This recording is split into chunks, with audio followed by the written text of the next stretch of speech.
Lord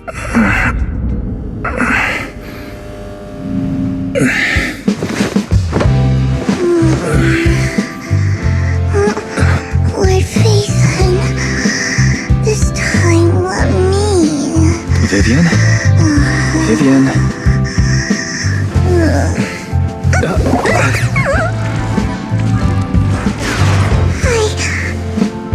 I didn't disturb your sleep, did I?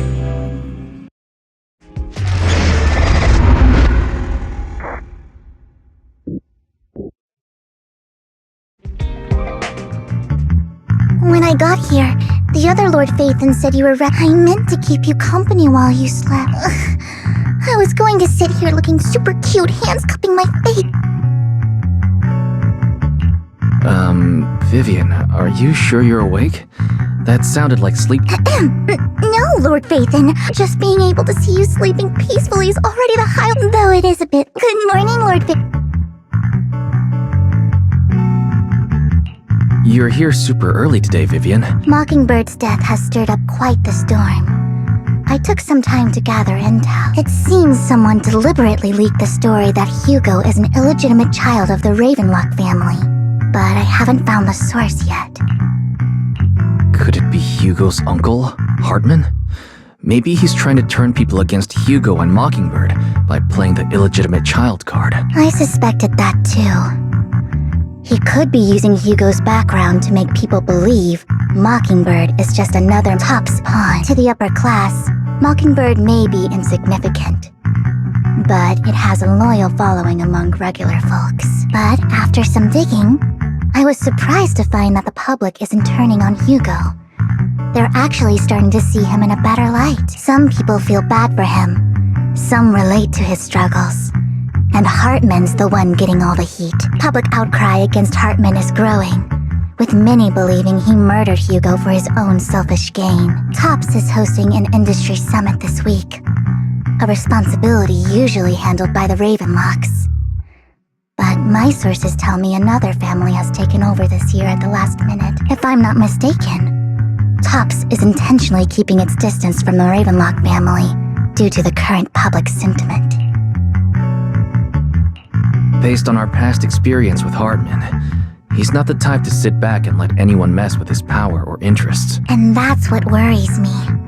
Hartman, in all likelihood, must have taken the sacrifice core. And now that he has this bargaining chip, who knows what kind of deal he'll strike with the Exaltists. Sorry for interrupting. Can I borrow Wise for a minute? Oh, no problem at all. I'm sure you have important faith in matters to discuss. Take your time. I'll just be waiting outside. Wait! Don't go outside, Oh, don't mind me, Lord Phaethon. I wanted to browse the videotapes anyway. I'll be right here. Just let me know when you're done. Thank goodness Vivian didn't walk out the main door. Lycon's been pacing around outside for like half an hour and scared off at least 5 customers. He's stressing over what he did to Hugo in front of Vivian. But he really needs to talk to us. Maybe you should go speak with him first? Sure, I'll go talk to him. At the end of the day, we're all after the same enemy. As proxies, we should become the bridge between them. Good morning, Master Proxy. Good morning. Belle just let me know you wanted to talk to us and Vivian about something? Yes, it's an urgent request from the mayor, one that directly affects New Eridu's safety.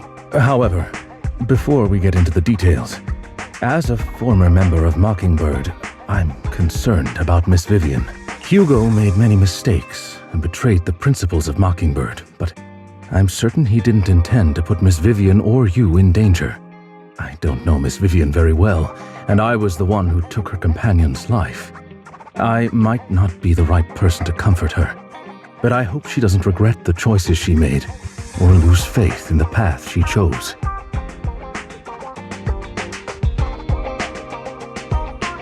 Vivian doesn't seem down at all. In fact, she's been actively gathering intel. I think she's handling this with even greater calm than I am. If you're feeling bad about what happened with Hugo, it might be a good idea to talk to Vivian directly. From what I've seen, she's not as fragile as you might think. That's reassuring to hear. I trust your judgment. You've always had a sharp eye for people. Would you mind coming in with me? I'd like to apologize to Miss Vivian in person. Sure, but just to be clear, I'm staying neutral and not picking sides. You both have your own stance on this. As a proxy, I'll do my best to help facilitate honest communication. I respect that. Thank you.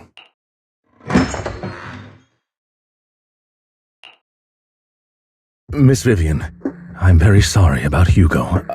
You don't have to explain anything. I'm also part of Mockingbird. Mockingbird stands on more than just gain, so it won't fall when fortunes shift. Hugo had his fixations and ambitions. I also have things I must see through. I'm determined to get to the bottom of the Exaltists and the sacrifices. Miss Vivian, as a former member of Mockingbird, you have my deepest respect. You have my word, whatever comes next. I would never harm you or Master Proxy. As for Hugo, please accept my condolences. Condolences? That's not necessary. Mockingbird has plenty of tricks up its sleeves. This isn't the kind of act that ends so easily. Wouldn't you agree? You're right. I'm glad you guys are on the same page, but why do I feel like I'm being left in the dark? Master Proxy, I believe we all share the same goal. Uncover the truth of the Exaltists and the sacrifices. The Mayor has tasked me with inviting you to take on this mission, and hopes we can work together moving forward. If the Mayor wants to work with us, I trust he will demonstrate his sincerity and kind. Mockingbird will not serve as a pawn for the powerful. That will never change. Of course. While the Mayor cannot handle this personally, he will make sure we have all the intel and support we need. Miss Vivian, I know you have your own intelligence network, but for some high-profile shady dealings, perhaps the Mayor can provide you a different perspective. Please, take your time to discuss. If you're open to collaborating, I'll set up a call with the Mayor so he can speak with you both directly. Belle, Vivian, and I need to think this through carefully with everything at stake. It's not a decision we can make lightly. Of course, I completely understand. When you've made up your minds, you can find me at the Ballet Twins.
I'll connect the call to the Mayor now. My dear friends, I'm glad you're willing to keep working with me. I'm truly sorry about what happened to Mr. Hugo Vlad. I didn't anticipate things would turn out this way. As Mayor, I can't fully condone Mockingbird's actions, but personally, I had a lot of respect for Mr. Hugo Vlad. I looked further into Bringer's map. The sacrifices were created by an Exaltist named Landon, who was active in Janus Quarter. Mr. Landon passed away in an accident a few years ago. Before he died, he was researching sacrifices and was said to have created a batch of serum that can turn living people into sacrifices. The problem was, the serum wasn't stable, and after his death, the recipe was lost. No one knows what happened to the Exaltist in Janus Quarter back then, but it's clear that after the leader died, there haven't been major Exaltist activities in the area. Bringer's map marks the locations where the Exaltists' most successful attempts at creating sacrifices were. The leader of the Exaltists in Janus Quarter died a few years back. They haven't been active since. Could it be that Hartman was just acting on his own? Unfortunately, that's not the case. My sources confirmed that Hartman had been secretly in contact with someone, and they only meet inside the Hollow. Is it possible it's someone from TOPS? TOPS is a huge alliance of corporations. They wouldn't bother getting their hands dirty. Instead, they just sit back and reap the rewards. Everything Hartman is doing is to secure his place in TOPS and strengthen his power within the Ravenlock family. If my guess is correct, Hartman has gotten in touch with the remaining members of the Exaltists that used to follow Landon, helping them create new sacrifices. But what's in it for TOPS? There's no way the Exaltists would just hand over their secrets about sacrifices to Hartman, right? A sacrifice outbreak would throw the city into chaos. And that's when TOPS steps in. Taking control of the situation on their terms, the public will see the mayor as incompetent, while TOPS comes off as the real protectors of the city. And when that happens, public trust will shift towards TOPS. And Mr. Mayor, you might find yourself in an unfavorable situation. Still sharp as ever, Miss Vivian. So, what exactly do we stand to gain from partnering with you? Please don't tell me you're doing this out of some noble concern for your citizens. I'm not some hero of justice.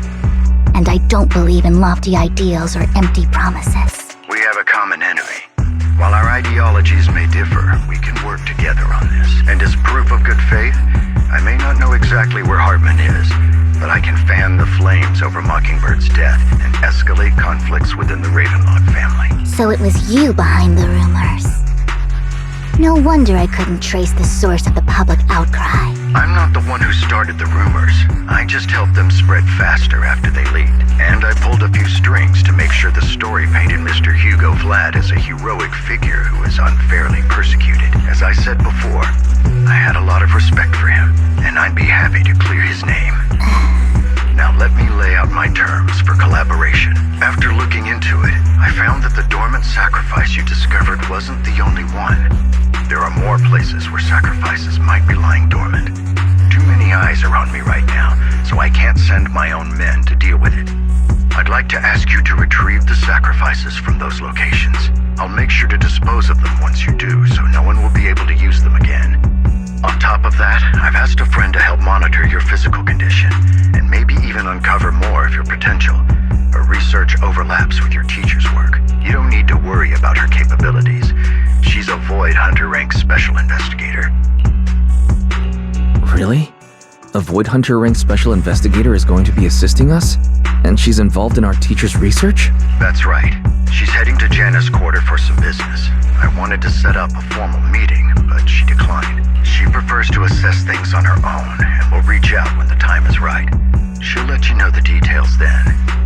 So it looks like you both are on board with this commission and ready to help recover the sacrifices? Okay.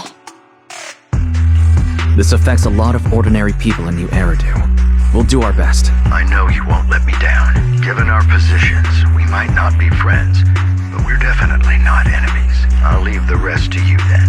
I've got to go.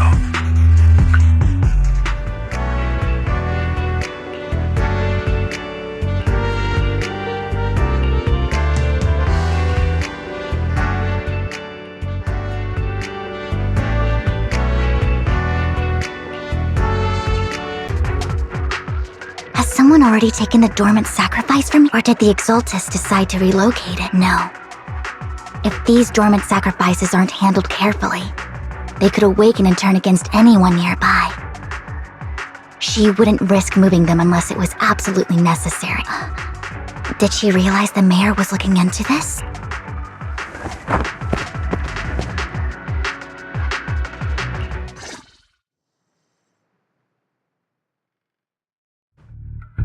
Did Hartman just make up this intel to get a shot working with us at TOPS? I've been walking around forever and haven't found a thing. The Ravenlocks have always been a shady bunch. No surprise they've gone downhill over the years. I heard they were pretty loaded back in the day. What kind of business did they run? No clue. On the surface, their businesses seemed legit, but who knows what was happening behind the curtain. Probably something with the sacrifices. I mean, how else would he know about the dormant ones left around here for years? And he was so sure that even if those original sacrifices didn't work out, he had a backup plan. Backup plan? What could that be? Well, that's beyond me.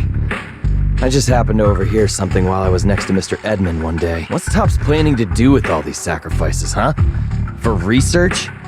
Do you think we'll ever have a normal life in the Hollows? Don't ask questions you shouldn't be asking. All right. There's nothing here anyway, and we'll make it just in time to clock out for the fieldwork shift. Let's get out of here first. Hartman, that fool. He'll do anything to get into Topps, even if it means playing with fire. She's an exaltist. Human lives have never mattered to her. The more people get dragged in, the greater the danger. Vivian, you seem a bit frazzled. Who's this she you keep bringing up? I apologize for losing my composure. Please don't mind me. The she I'm referring to is with the exaltists. Someone I have a history with. That's why the moment I heard about the sacrifices, I felt compelled to uncover the truth. I never meant to hide anything from you. It's for me. The exaltists bring back painful memories, so... Lord Vathan, please give me a little more time. Once I've gathered my thoughts, I promise I'll tell you everything. Sure, I'll stop asking. What's more important than an unspoken past is the person standing in front of me now. As for everything else, we can talk about it whenever you're ready to share. Lord Vathan, I'll make note of this and make sure to get it first things first. Let's track down those dormant sacrifices.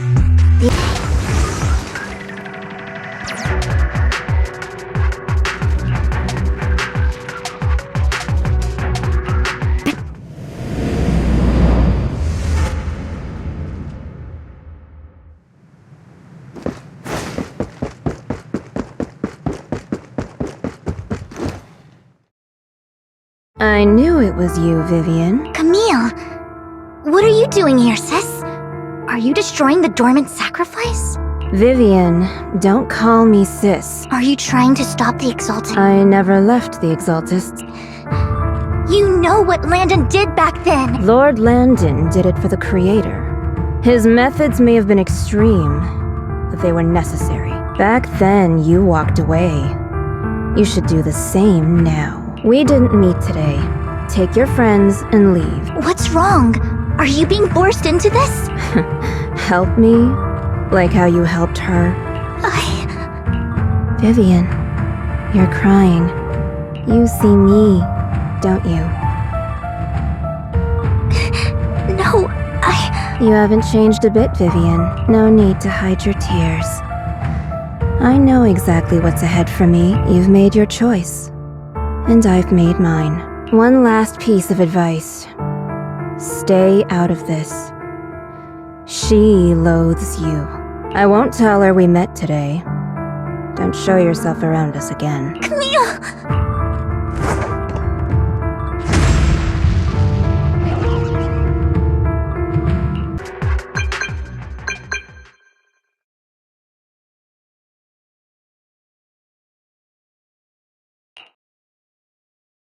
You've been gone forever! Did you run into any trouble?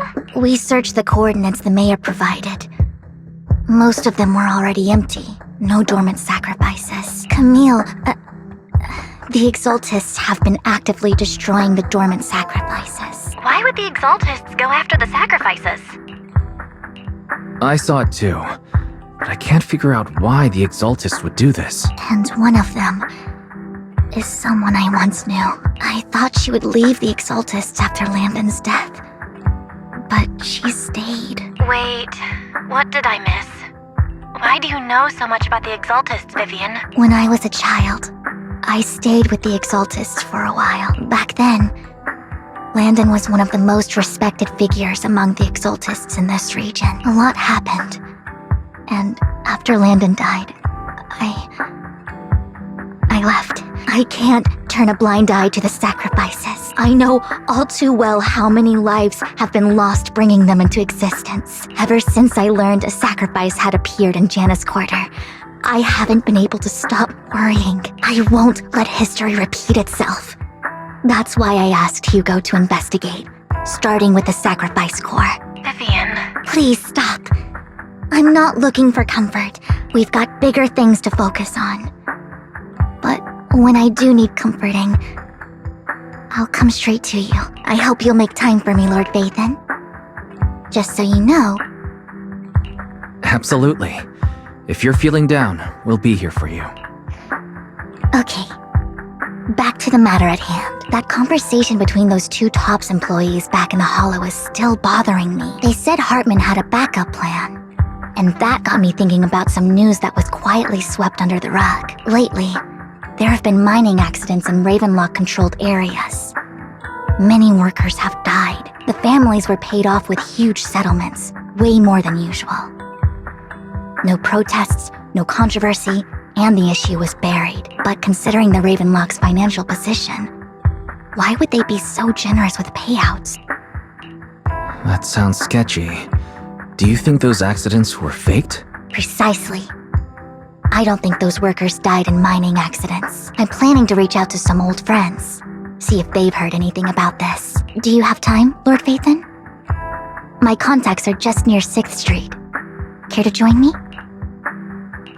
Sure. Let's go together.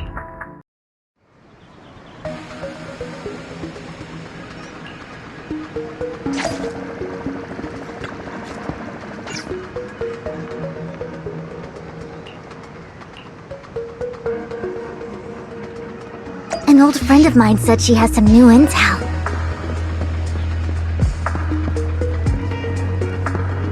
She's like a mentor to me. I learned a lot about data scraping on the internet thanks to her.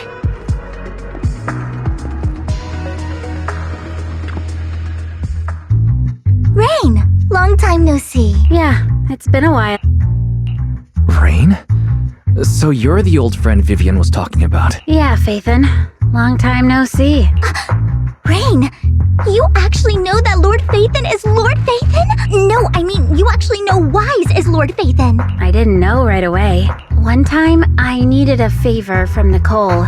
I only found out after meeting them. I mean, who would expect a legendary proxy to be running a video store for a living? Oh, by the way, your idol... Rain, let's not bring up old stuff. Lord Vathan wouldn't be interested in that. Why are you all tense? Right!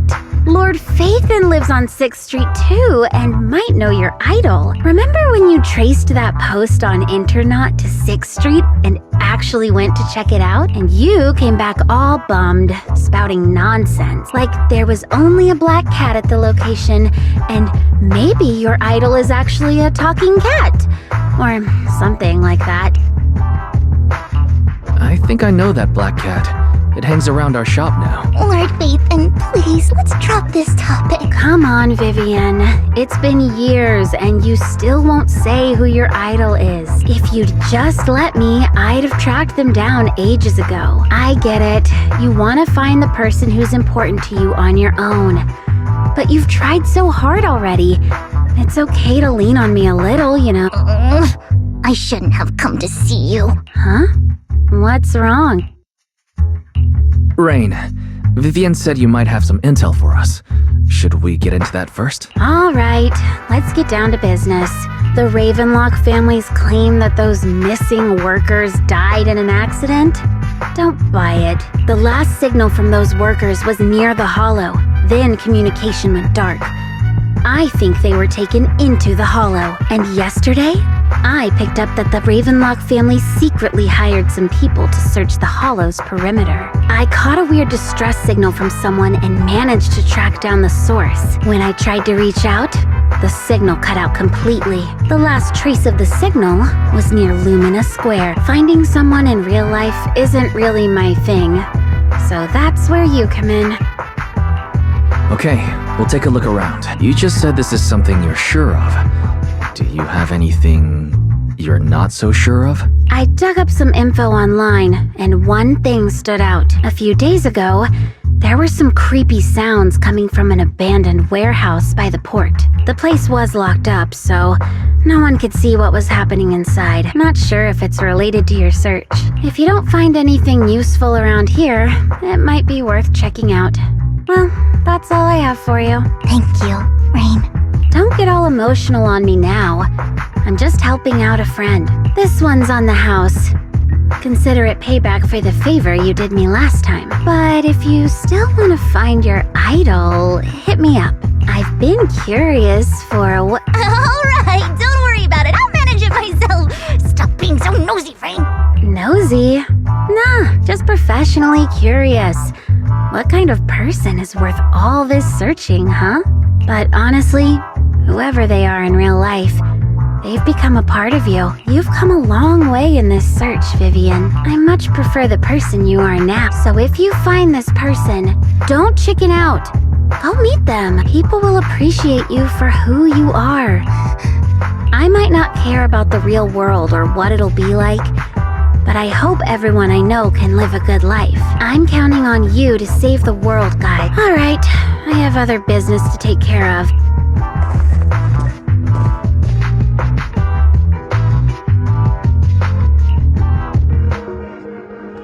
Lord Phaethon, please pay no mind to what Rain said.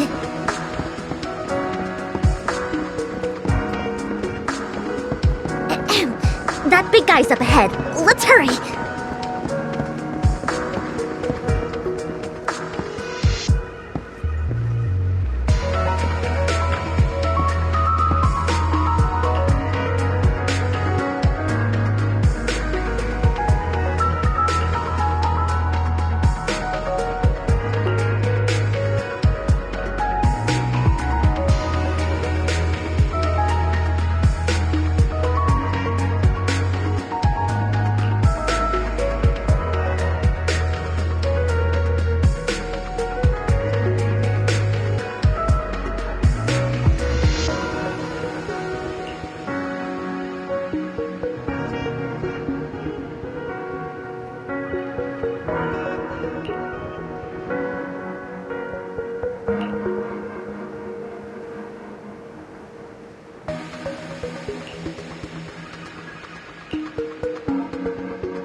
Don't take me back, please.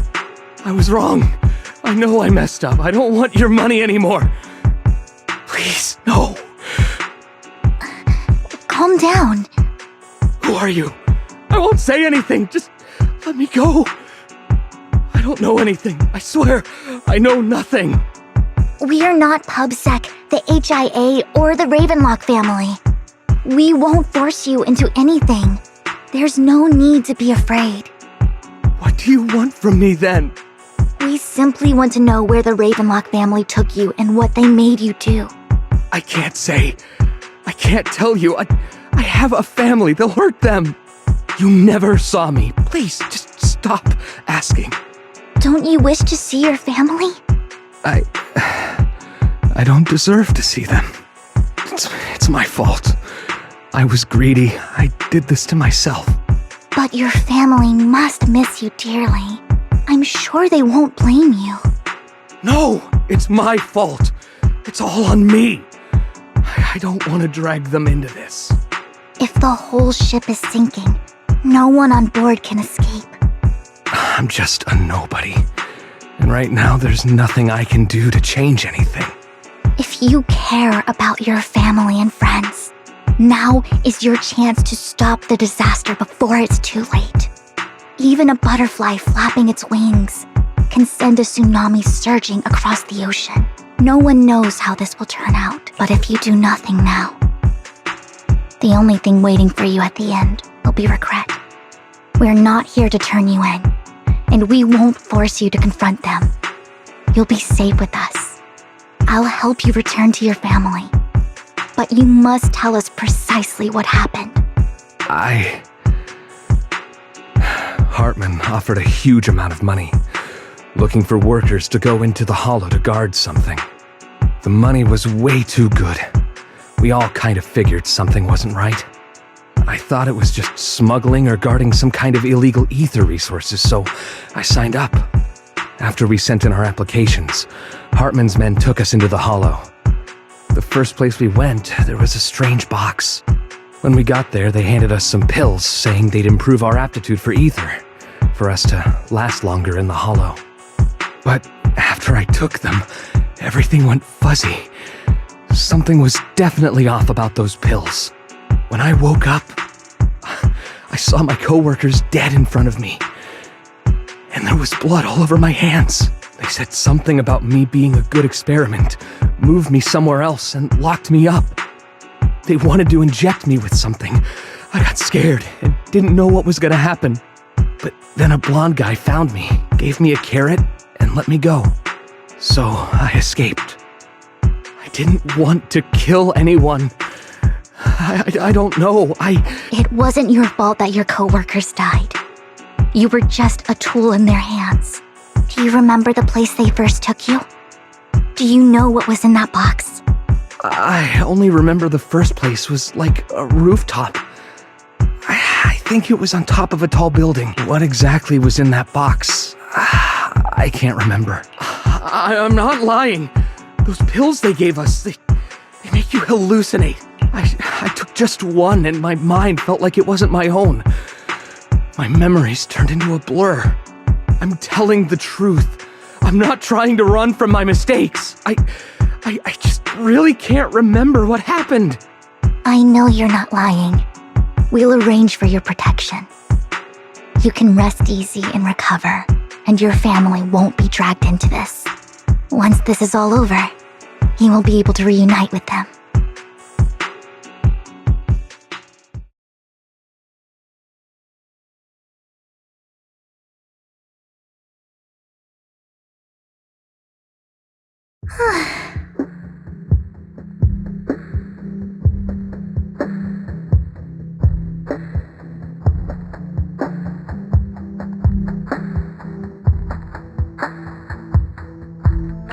Sometimes I wonder if you've had some kind of special training, Vivian. No matter who you're up against, you seem to analyze the pros and cons and make a judgment in no time. Actually, I wasn't always like this. I used to run away when things got tough. There was even a point where I just wanted to disappear. As if my very existence was the source of suffering. I I wondered. Perhaps leaving it all behind could put an end to the pain. It's hard to picture that. My first impression of you was pretty, assertive. Well, I was on a mission at the auction when we first met. And just as Rain said, I've come a long way from who I used to be. Speaking of Rain, it's quite a coincidence that you two know each other and are actually close. You even know one Denny Boo. That surprised me. We might have crossed paths without even realizing it. Enough about me. Tell me more about you, Lord Phaethon. Where have you been? And what have you experienced? Looking back, it feels like I've been through a lot lately. Belle and I even lost our Phaethon account. It's a long story, starting with how the Cunning Hares took something from the Red Fang gang.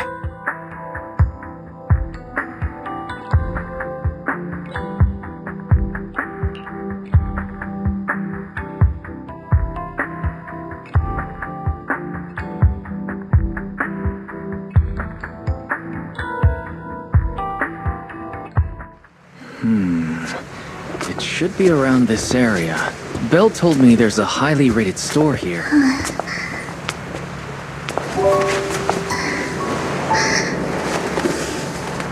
Lord Phaethon! What's wrong? I've seen that black cat on 6th Street. That harmonica in the outer ring you mentioned. I've heard it before, too. I've even been to the monument outside Hollow Zero. But none of that was a coincidence. It was me.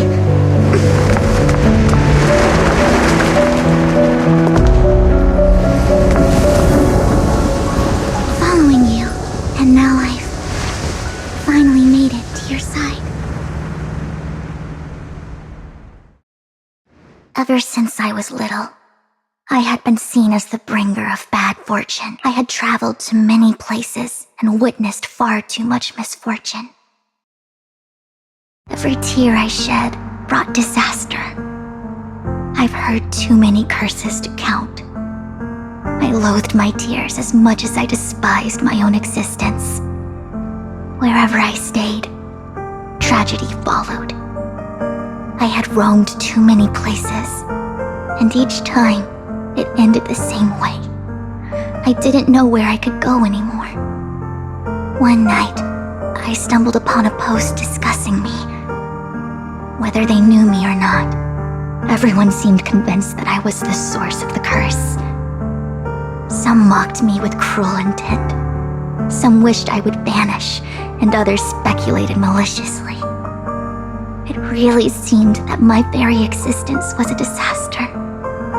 In that moment, as darkness enveloped the city, I saw lights flickering to life all around New Eridu. So many lights, and not knowing where to go, I thought, if only I could disappear into those lights. I made up my mind, and right then, my phone rang. I decided to take one last look. I wanted to know who left me my final message from this world. It was you, Lord Phaethon. Huh? Me? Yes. And I checked with the other Lord Phaethon. You were the one using the account at that time, but I know you probably don't remember it. After all, it was just an ordinary day, with an ordinary post and meaningless comments online. But for me, it was the night I finally realized where I could go. I wanted to walk the paths you had walked, see the sights you had seen. And then, one day, share it all with you, face to face. So, I have to ask, what exactly did I say in that reply? Well, you'll have to figure it out for yourself. You're putting my memory to the test. So, Lord Phaethon, thank you. Not only for that comment you made that day, which was a silver lining for me, but also for giving me the courage to become who I am today. The Vivian standing right in front of you now. Lord Phaethon. I truly like who I've become.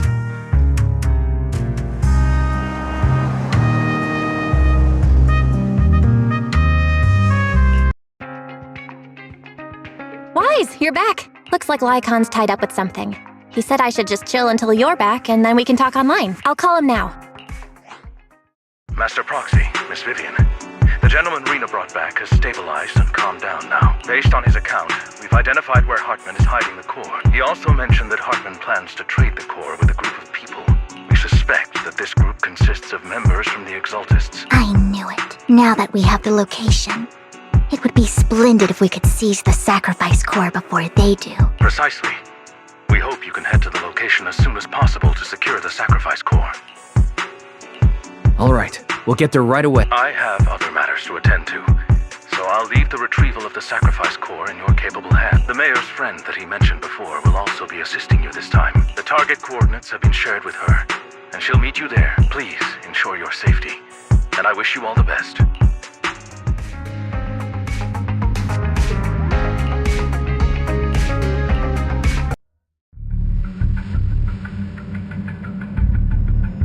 Where's the sacrifice core? Camille, you really think I'd stroll around with something this important? Plus, even though the Ravenlocks and the Exaltists have been working together for ages, I've hardly even met Lady Dina. I'm the one offering the sacrifice core here.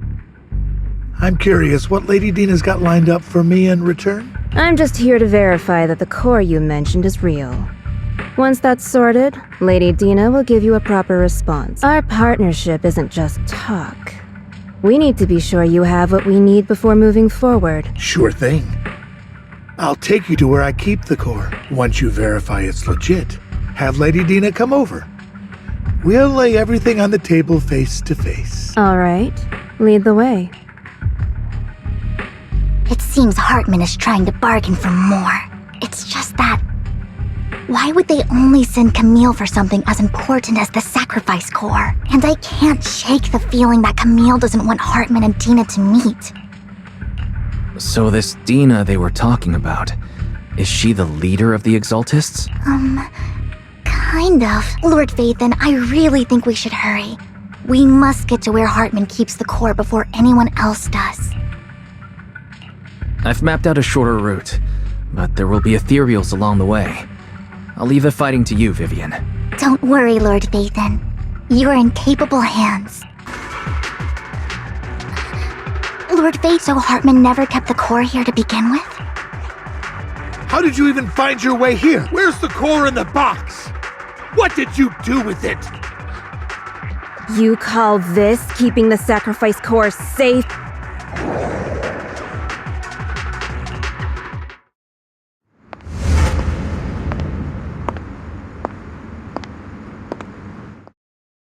Vivian, it's been ages.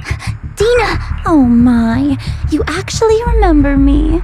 So sweet. Look at you, thriving. I thought you'd totally forgotten about our past.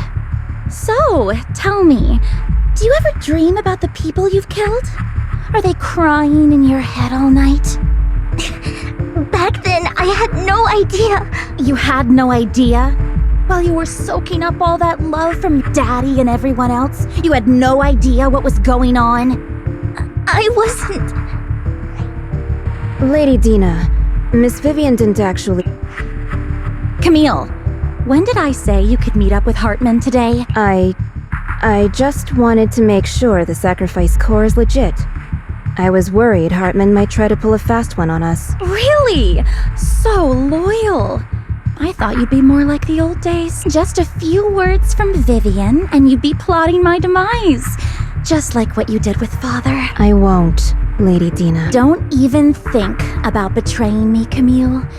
You owe me for what went down back then. However, I do understand your worries. This core, it's fake. No way! I got this straight from Hugo! It can't be fake! How can you just claim it's fake without any proof? Ugh, seriously?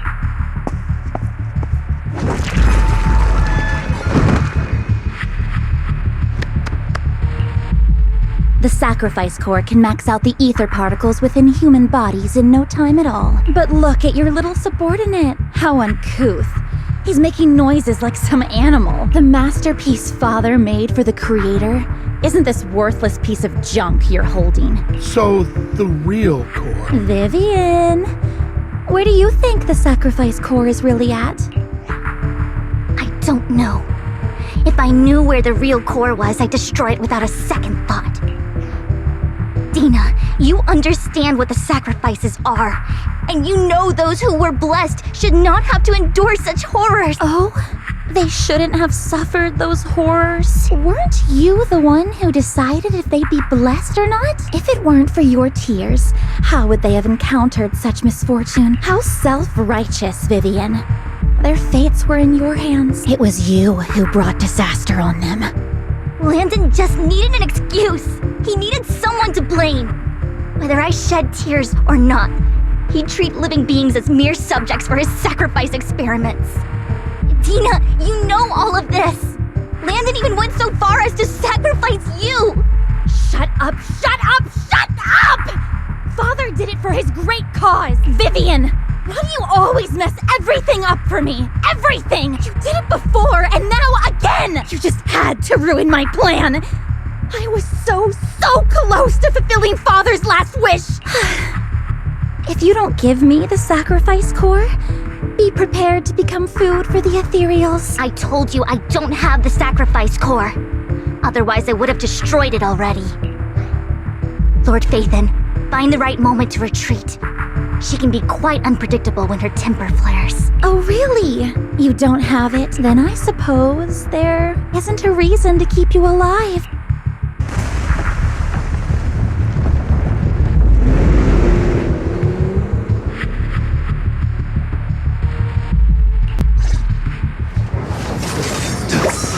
I pledge my honor! More ethereals are coming. Too many. There's no chance to get out of this.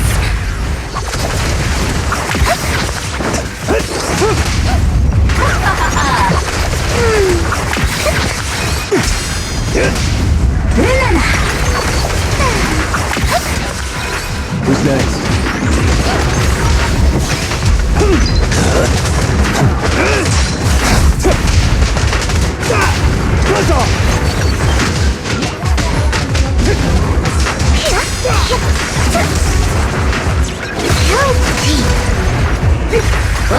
What's your honor really worth?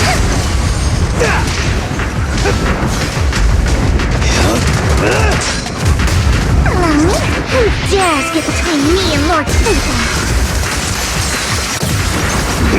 Stay away from Lord Phaethon! There are so many.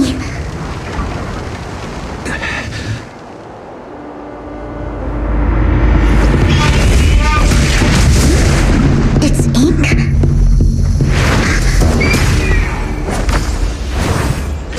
Shun Palace, good fortune, close gate, safety. What? An evil miasma gathers here. Another place of conflict. If you wish to avoid disaster, then head southeast.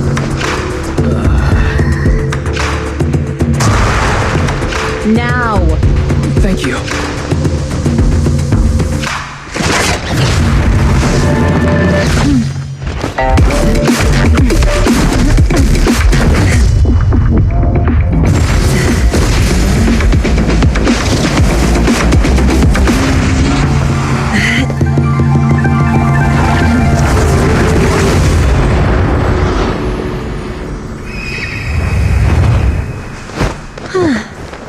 Finally, peace and quiet.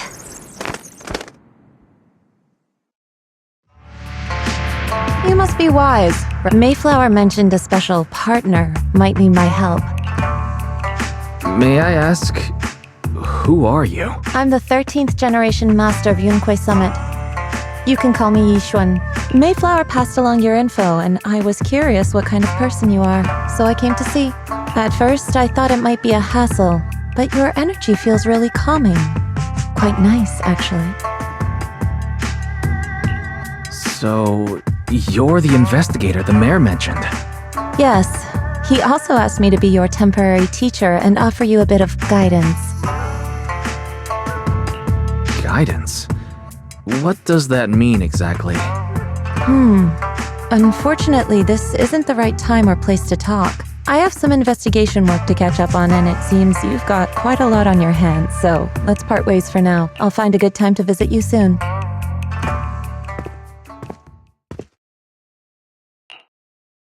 I'm so sorry, Lord Vathan.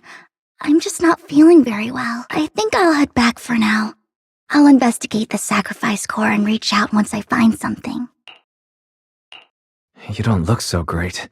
Let's get out of here and figure things out later. Lord Vathan, I can head back later, Vivian. If you want to talk about what's bothering you, I'm here. Sometimes it helps to get it out. I didn't mean to keep my past from you, Lord Vathan. When I was little, people thought I brought misfortune, so no matter where I went, no one wanted me around for long. Then, one day, Landon adopted me and brought me to the Exaltists. There, I met Dina, who was so kind to me, treating me like a dear sister. She told me her father, Landon, was a great man who'd one day make everyone stop fearing the Hollows, so all life could live freely inside and outside of them. Dina helped Landon pick people for the blessing, and everyone in the Exaltists respected her greatly.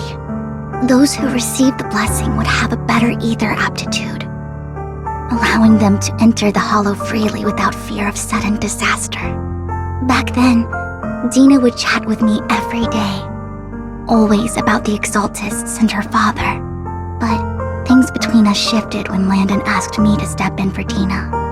Landon told me I didn't only bring misfortune, and that if I listened to him, I could actually help people.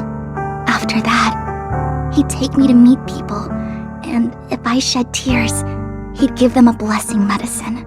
Those who got the blessing could dodge calamities. At first, I was ecstatic, thinking I could help others. I shared my joy with Dina, but that was when she started to pull away from me. Was that blessing medicine the same sacrifice serum Bringer had? Yes, to be precise, it was an early version of the sacrifice serum. Landon's medicine wasn't stable. The medicine Landon developed could boost abilities quickly, but also sped up the development of ether corruption. In the end, most people turned into ethereals, and a few became sacrifices, losing all human consciousness. The ethereals were killed while the sacrifices were given to the higher-ups of the Exaltists. The Exaltists wanted the sacrifices to hold human consciousness, so Landon's medicine was seen as a failure, and he gradually lost influence within the Exaltists. One day, I saw Dina, and tears streamed down my face. In a bid to save his reputation, Landon decided to let his own daughter receive the blessing. I had always thought that getting the blessing was a good thing, until I saw terror in Dina's eyes that day. That evening, I broke Landon's rules for the first time, and followed him out of the Exaltist's residence. I trailed him to the Hollow, where I witnessed someone who had been blessed becoming corrupted. In the end, that person became an ethereal. Then, without hesitation, Landon killed him. Before Landon returned, I went back to the residence and snuck into his study. And there, I uncovered the truths I just told you. And just a few days later, it was time for Dina to be blessed. I wanted to save her and stop anyone else from getting deceived. So, that day, I told everyone present that Landon should be the one to receive the blessing, not Dina. At first, Landon argued, and no one believed me, but in front of them all, I looked at him and let my tears fall.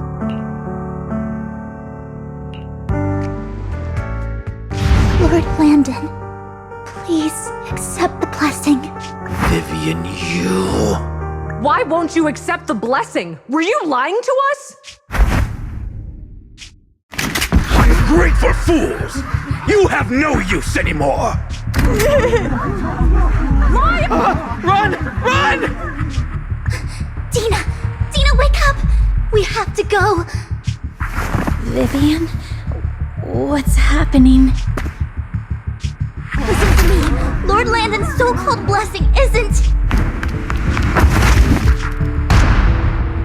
Father! No, I was just... Mom, I want to go home. It's got nothing to do with us. This is just what happens when you don't accept the blessing. Vivian? Was this you? Tina, I just didn't want you to accept the blessing. Everyone who does ends up... I just don't want to lose my father. You knew? If you knew what he's done, He's my father. He's all I have. Stop being self-righteous, Vivian. You only ever bring misfortune.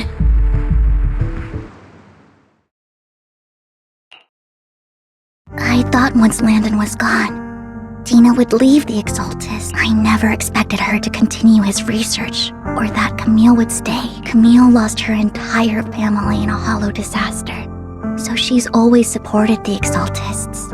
She's not a bad person.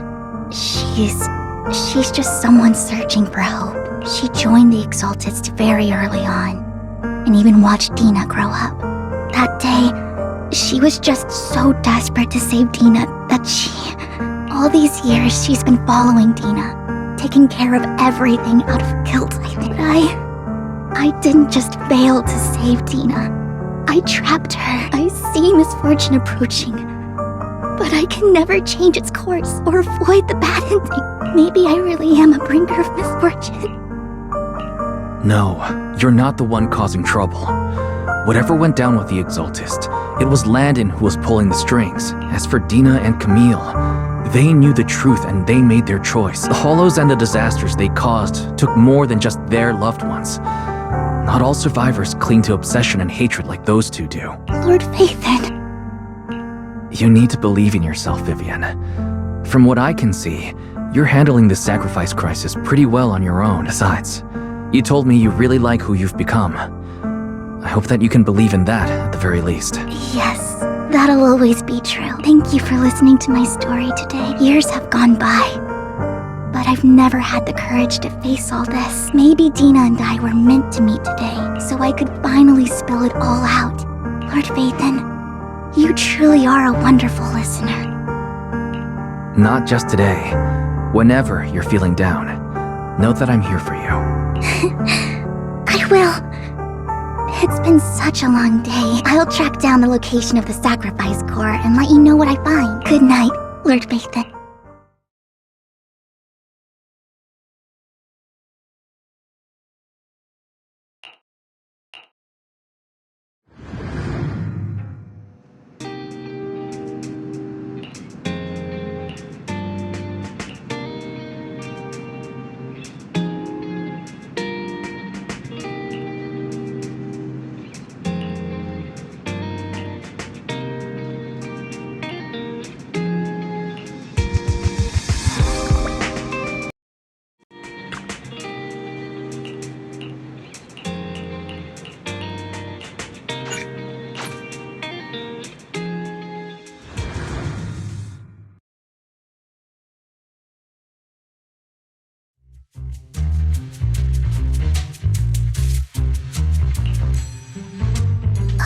Shul, I didn't expect you to be working here.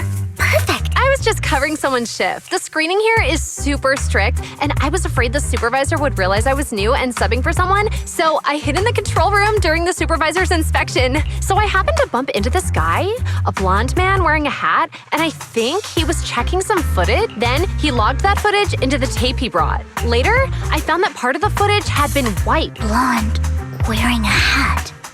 Could it be Hugo? Do you know him? I think it's him. If it were Hugo... I think I know where he would hide the tape. Thank you, Shaw. You were a big help. Great! You also helped me a lot when I started working. If it weren't for you cleaning up my messes, I would have been fired ages ago. All right, go ahead and do what you need to do. We'll catch up another time.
If I'm not mistaken, you and Vivian share the same goal.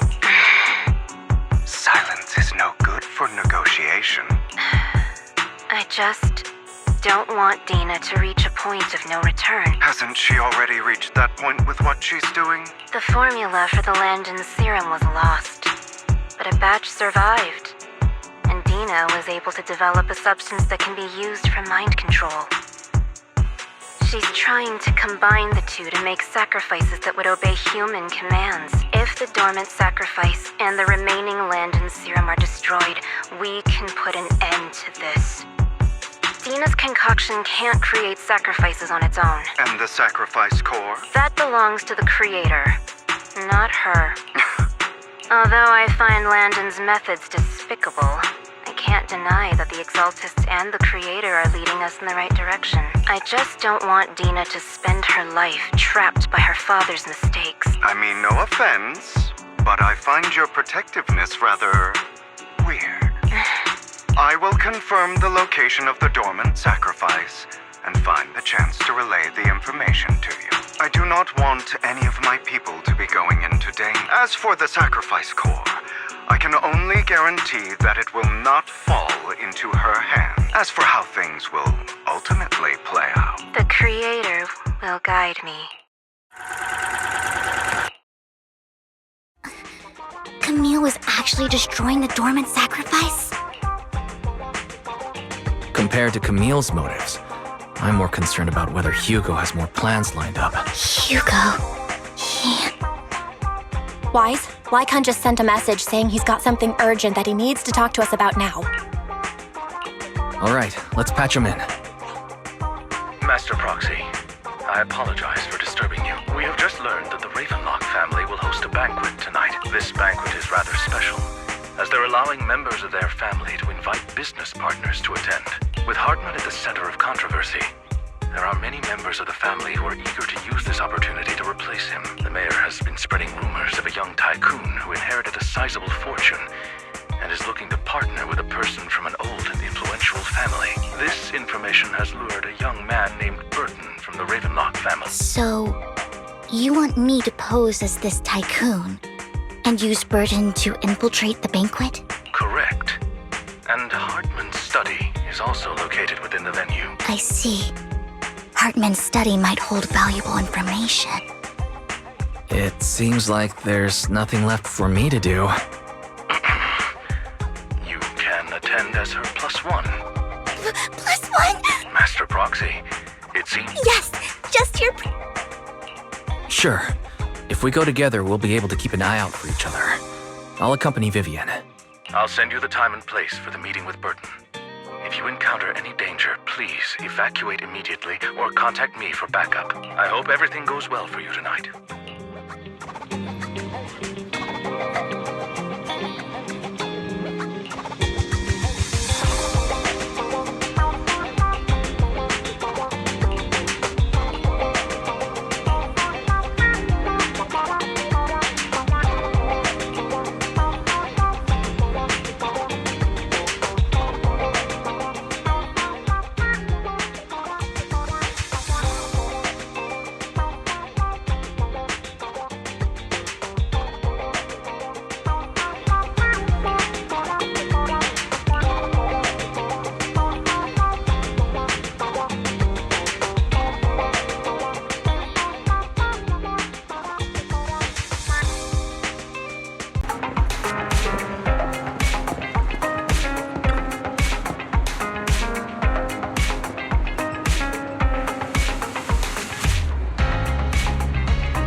Miss Banshee, I believe I've shown you my sincerity.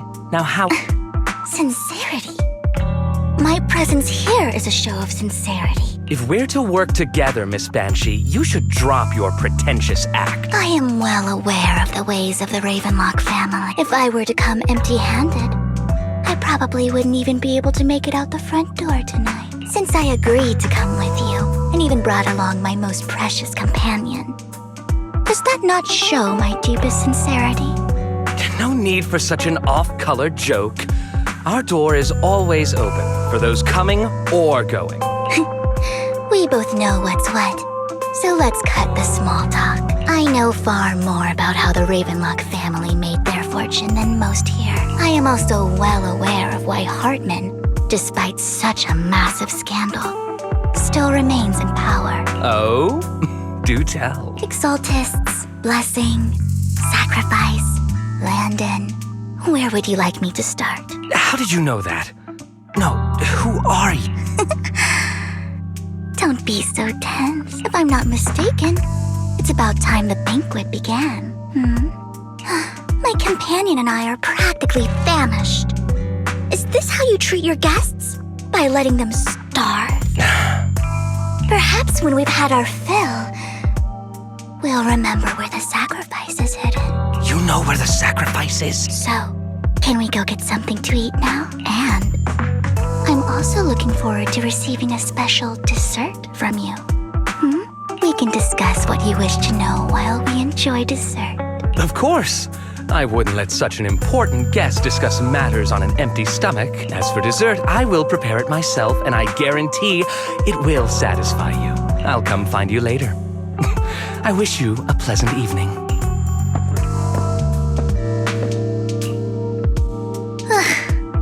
These kinds of people are exhausting to deal with. I really don't know how Hugo used to put up with it. Was there a special meaning to the dessert you mentioned just now? I thought he'd stay for longer, but he left once you said that. Hugo taught me that bringing up dessert in such situations is a way of telling the other party they need to offer more. Fortunately, that old fox Hartman is terrified of losing power. He's definitely keeping the destruction of the sacrifice and the fact that the sacrifice core is fake hidden from the other family members. Otherwise, Burton wouldn't have been so willing to raise his offer. Lord Phaethon, let's find Hartman's study when the banquet is at its busiest. All right. I've already taken note of the surrounding terrain. Once more people arrive, we'll enter the garden through the door in the corner of the banquet hall. Wherever you go...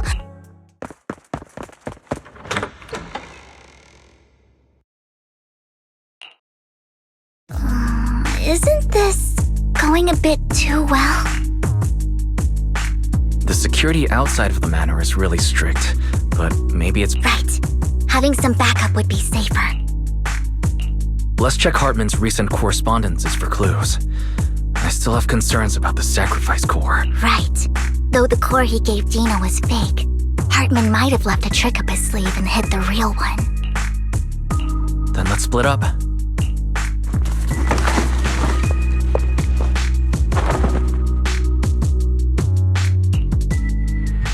Esteemed guests, is the catering at the Ravenlock family banquet not to your satisfaction? So much so that these two distinguished guests felt the need to come to my humble office to scavenge for food. Don't want to come out? Well, after all, you don't have long left. Burton, that greedy idiot, fell for the mayor's trap. But I never expected that he would bring you into my territory. I suppose I should thank him. Otherwise, I would have had to go to great lengths to eliminate you. Vivian, Faithin, give Hugo my regard. Tell him I shall be taking the wealth and power of the Ravenlock family for myself.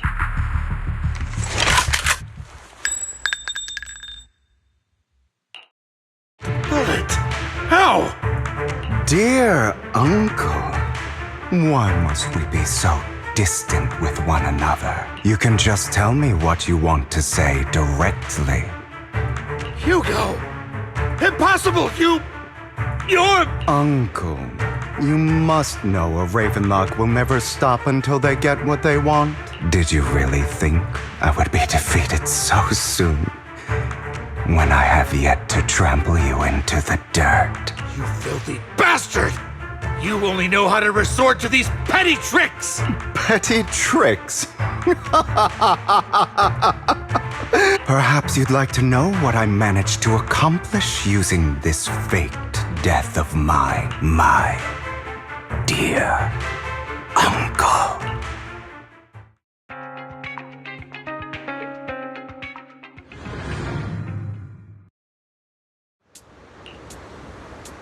Faking my own death. Hope it's all worth the theatrics in the end. It was just to keep Hartman off my back, but maybe I went a little overboard. The manager must be pretty shaken up. I should apologize at some point.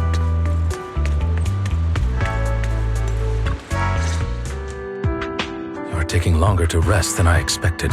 Lycon. You think too highly of my physical capabilities. Well, thank you for your cooperation. I must say, if nothing else, at least your acting skills have improved.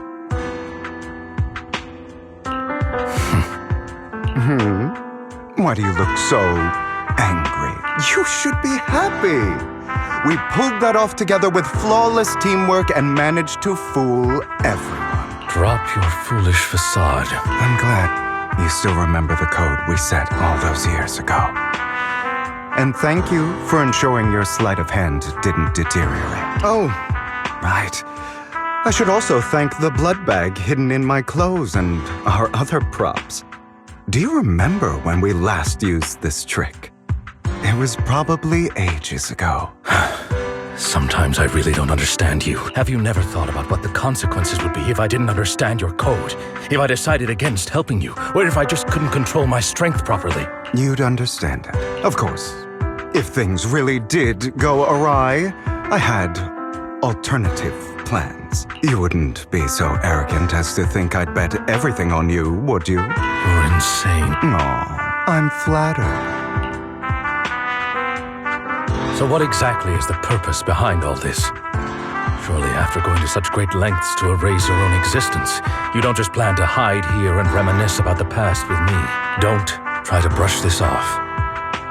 I've already helped you enact your plan. Tell me the truth. Don't get your tail in a twist. I have more plans that require your assistance, so naturally I would not hide anything from you. Simply put, as things stand, whether as Hugo Vlad or as Mockingbird, I am doomed to die. Seems you've made quite a few enemies. As a member of the Ravenlock family, I negotiated with Edmund and managed to obtain resources from Tops for my future plans. I also confirmed what attitude they held toward your master, the Mayflower family. Meanwhile, I used my identity in Mockingbird to strike a deal with Hartman and gather information on their collaboration with the remnants of the Exaltists. That's where I got my intel on what Bringer left. Oh, by the way, the crime declaration letter that your dear mayor received, he's probably figured that out by now, right? Though I'm not sure if he told you. The mayor learned about the sacrifice attacks through his own means, but lacked an opportunity to take action. That warning letter was precisely what he needed. You aren't hopeless yet. How delightful. In short, I'm more well-informed than your lot because I get around, dealing with all these different important figures. But of course, it comes at a cost. It's only fair. After all, you can't hide the smoke from a wildfire. Rather than trying to carefully tame it and risk setting yourself alight, it's better to let it burn free. When I helped you put on your little act, killing you in front of everyone, you left the sacrifice core to Hartman. That was intentional too, then? Oh, yes. And it worked like a charm, didn't it? Now no one cares for me anymore, and all eyes are on Hartman. A perfect situation for keeping the Ravenlock family in check while dealing a cutting blow to the Exaltists behind them. Another crucial point is Vivian and Phaethon. I must sever any ties they have with me or Mockingbird. Although I feel bad for Phaethon about what happened, but it had to be done. That's the only way they would be safe, allowing the plan to continue. I noticed that you never turned your blade toward Master Proxy. So, those words you said back then were also... I will bloody my hands. I will carry the weight of my sins. I will become the Abyss. Obviously, it was all an act. My acting has always been impeccable, as you know. Hugo, you're taking such a tremendous risk. Why? Would you believe me if I said it's for justice? But unfortunately, it's not. I want revenge on the Ravenlock family. And I will make sure that despicable excuse for a human being, Hartman, suffers a slow, torturous end. Of course. I also promised Vivian that I would help her investigate the whole thing with the Exaltists. You don't look too good. Is it your wounds? No. This is the first problem I plan to resolve. Lycon, do you have a place that is sufficiently discreet, quiet, and can take a lot of damage?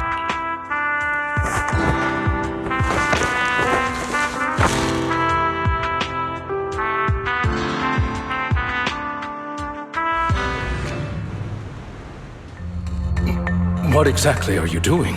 Don't look at me like that. If I didn't have to do this, I wouldn't. Hartman recently obtained a bizarre substance, most likely from those crazy Exaltists. After use, it allows control of the victim's mind. To some extent. You were dosed with it? To be more precise, Lycon, I deliberately allowed Hartman to put this drug in my cup to facilitate our previous collaboration.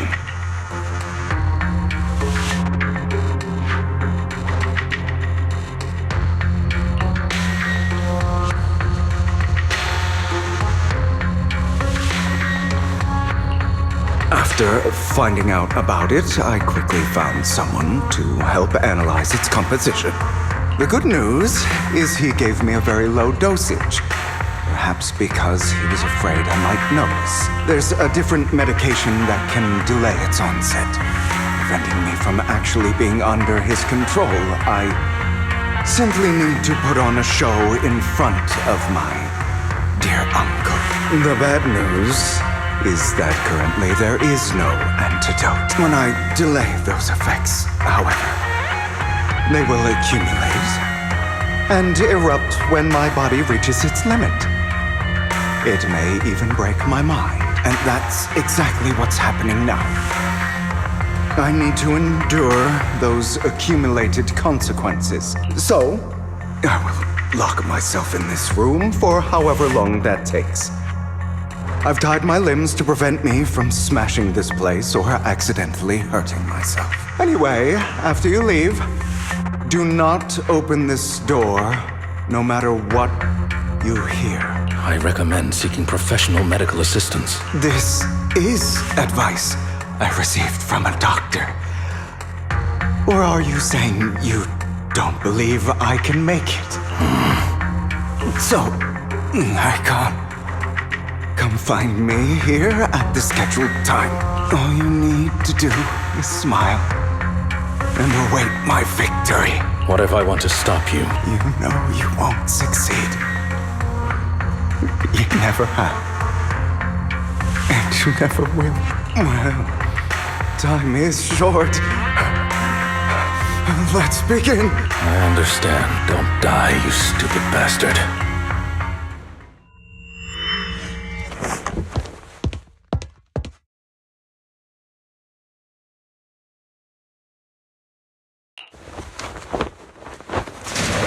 Effects haven't worn off yet. Lycon's late. I'm surprised. Or is something wrong with time itself? Looks like someone's over there. Might as well go ask.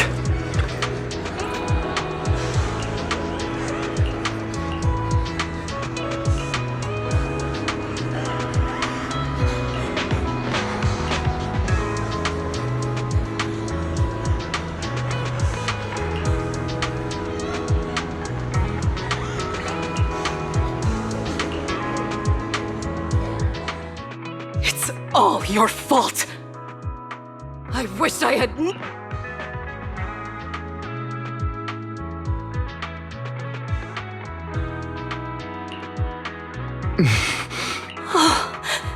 Everything will get better if you just die, right? If you die, he'll come back. We'll have another, more perfect child. One who will inherit the Ravenlock family bloodline. Then I'll be able to escape this pain. So, Hugo, for the sake of Mommy's happiness, just die, okay?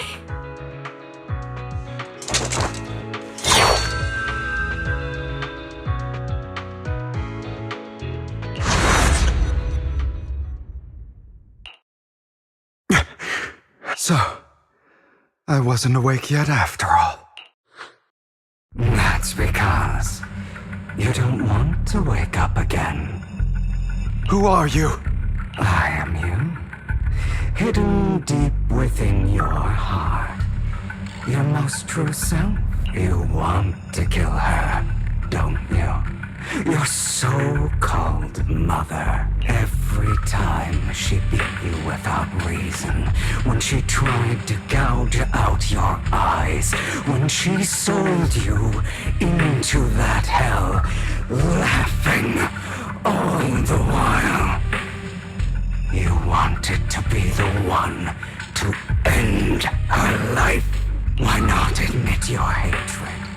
As you are, you can hunt her down and make her pay for the living hell of a childhood she made you suffer. Yes, I hate her. I hate her because she was foolish and shallow, greedy and stupid.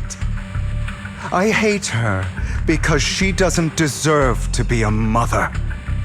She did everything she could to try and get into the Ravenlock family, believing she could live a life of luxury without having to do anything and never realizing she was a pawn, discarded from the very beginning. So she chose to blame me. Blame me for my heterochromia. Blame me for my very existence. But I won't kill her. Because I know it won't change anything. She was incapable of loving me, just as she is incapable of loving herself. Have you been brainwashed by that dog? Keeping up the act of being some magnanimous and forgiving fool? Don't compare us. I've simply come to understand love or hate. I make my own choices, and they have nothing to do with anyone else. She sold you to the Ravenlock family for a huge sum of money. She used that money to start a new life without you. While she was indulging herself, you were going through hell in the Ravenlock Manor. Does it not torment you? Do you not feel the hatred? Do you not want to demand answers? Kill her. Only by killing her can you be truly free. For a long time, I thought the same way. But now, I see. This is still an illusion. I wonder who's going to show up this time.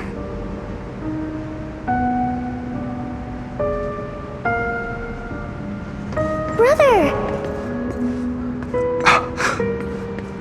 Hugo, let's play hide and seek! I'm already hiding! You'll find me, right? Like you always do! Serena. You're looking in the wrong place. I found an even better hiding spot this time. Harder to find than any place you showed me.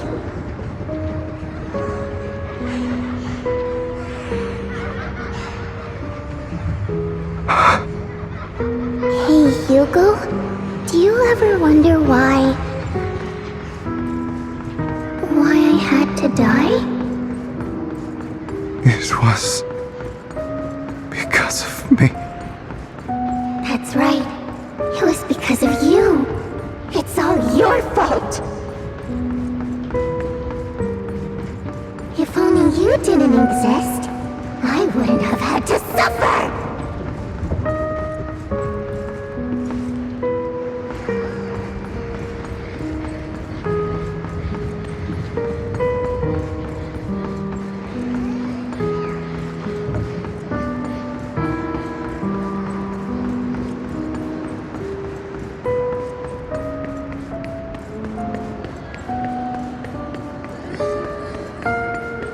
Still looking in the wrong spot. I can't believe you still haven't found me after all this time.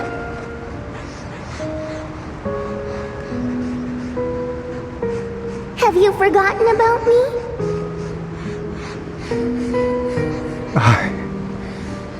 I haven't forgotten. It's okay. I'll forgive you. I'll still be nice to you, just like before.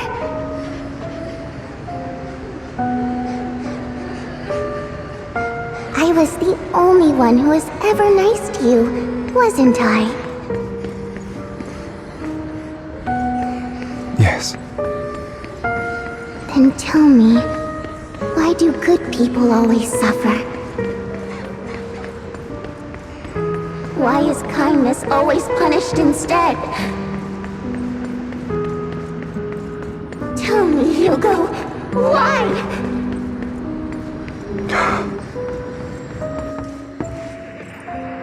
Hugo, are you lost?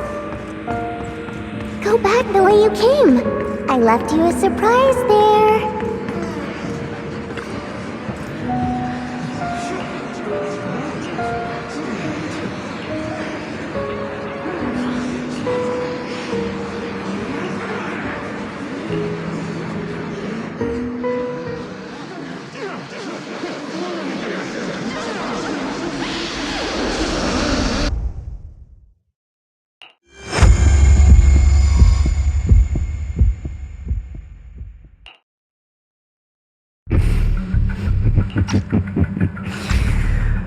I told you that you would eventually return.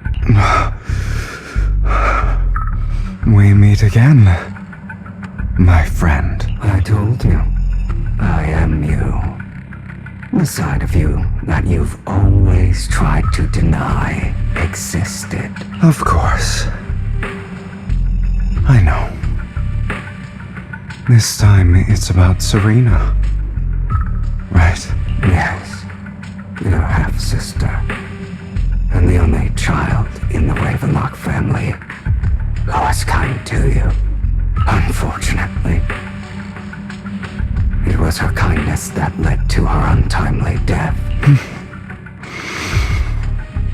It was my fault. I don't like the way you blame yourself, because that means I'm to blame as well. And I don't think I did anything wrong. Your mother sold you to the Ravenlocks. And your father, he saw your talent and wanted to use you to push the other children into competing with each other. My brothers and sisters wanted to get rid of me from the moment they first saw me. In their eyes, you were no more than a slave. But Serena dared to treat you, a slave, as if you were human, and so she was fated to die. They tried to kill me many times, but I was careful, and they did not succeed. So they killed Serena, who was weaker, an easier target, and pinned everything on you. Serena died in your place. Those cruel brats thought that by reporting this to Father, they could use it to get rid of you, a rival who threatened their positions. Yet, not only did Father not blame you for the incident, he praised you for it. In this world, only the ruthless, cruel, and merciless can stand at the top. And that's exactly what you managed to live up to. No, you found a perfect opportunity thereafter to catch the ringleader of the group who framed you and almost beat him to death.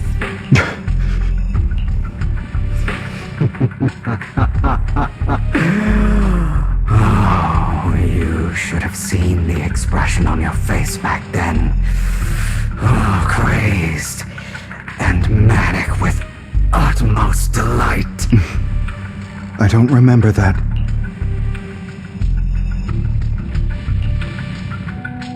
Here you go again, trying to deny your desire deep down inside. You've always wondered, asking yourself why these evil people never got the punishment they deserved. Why the world is so unfair. Don't you want to rip them to shreds? Just like that day when you beat that boy's face into the dirt until he was barely recognizable. His disgusting blood staining your fists. Recall your exhilaration, your cathartic release of rage, that outpour of hatred. That victory belongs to you. You deserve it. Those brothers and sisters of mine are all dead.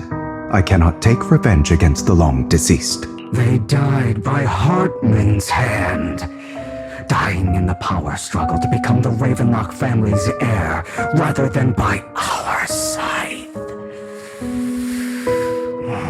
Boring. Boring? I find it hilariously ironic. Children who would murder their own kin for scraps of power dead at the hand of their uncle who followed their example. Is that not karma? Power struggles, pitting kin against each other, betrayal, suspicion, and hatred between people of the same blood. It's like a curse, written into the Ravenlock family's genes. Laughably stupid. Don't forget, my dear, that the same blood flows through your veins.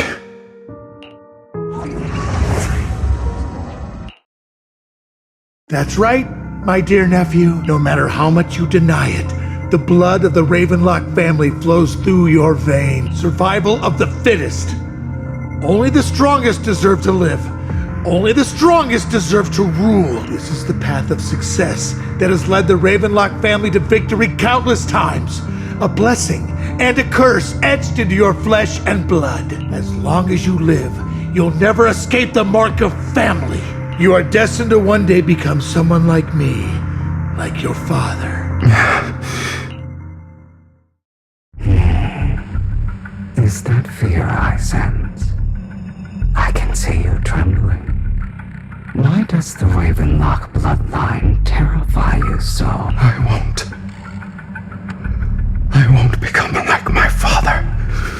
Never. You won't become a failure like him, so relax.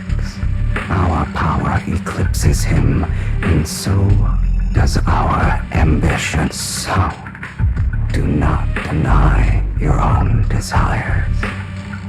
Do not resist your own ambition. This is the talent you were born with. The best gift fate has ever given you. Admit it. Deep within your heart lies a spark, yearning to ignite a raging inferno that will burn everything down. And I am that spark.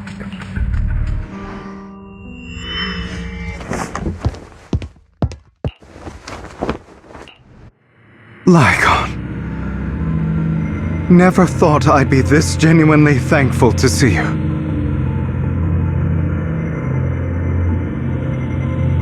Seeing you means this never-ending nightmare is finally over, right?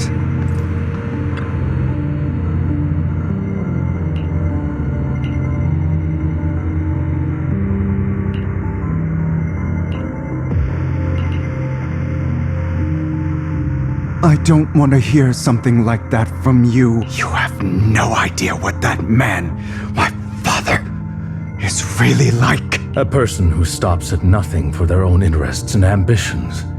Just like what you're doing right now. And what do you think I'm doing this for? All of this was part of your plan. You knew where the Ravenlock family was going to be, so you set Mockingbird's target there. To seek revenge, you plotted to assassinate your own father, but he was too vigilant, and you failed.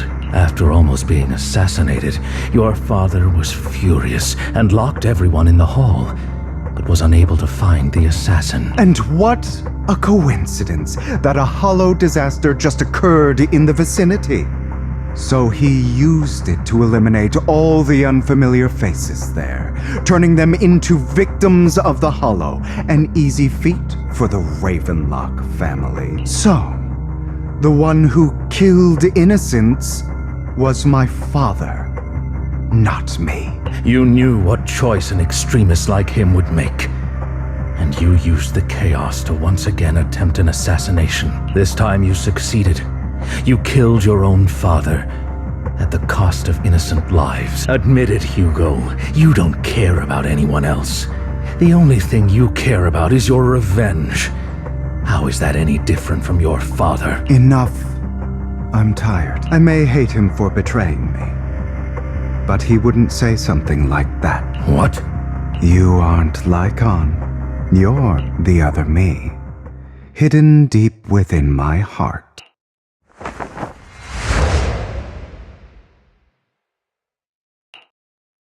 I've been waiting for you, my dear. It seems you've already grown accustomed to this place, even turning the tables on me. Just as you said, you are me, and I am you. There's no such thing as having an advantage over oneself. We are ultimately one and the same. forever inseparable. Then you should know what I want to say. When you and Lycon split, you didn't even try to clear up the misunderstanding, didn't deny or argue against what he said, because you realized that deep down, he was right about you. You just hadn't acted on it yet. Some people live only to bring more suffering into this world.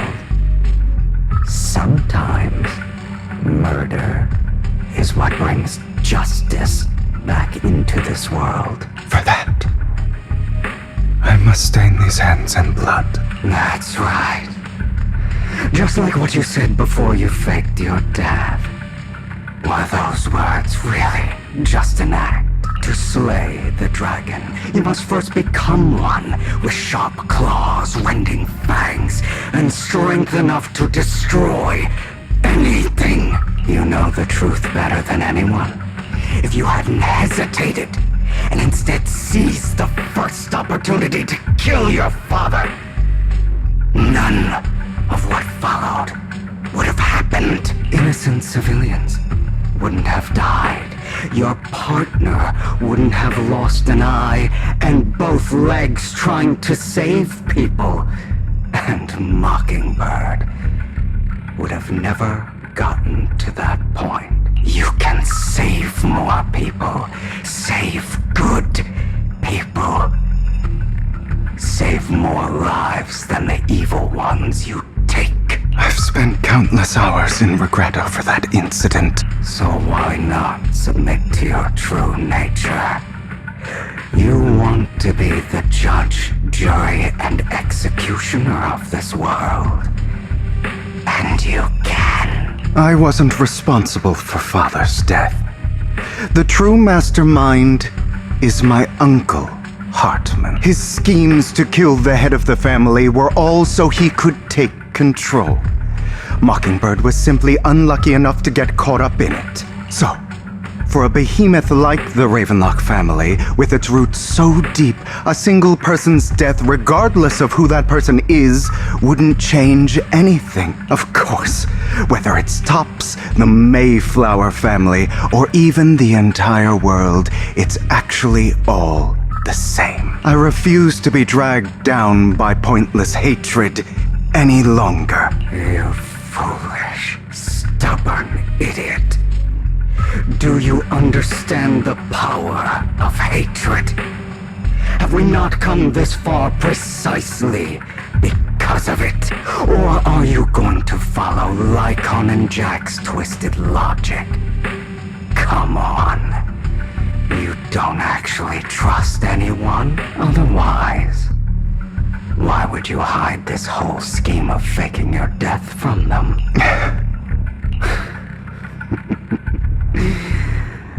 You've built an impenetrable wall around your heart, keeping everyone out. Of course you are right to do so. No one in this world can be trusted. Always. All you'll receive is hatred from your own blood and no love. Suspicion from your companions, and betrayal that comes all too easily. But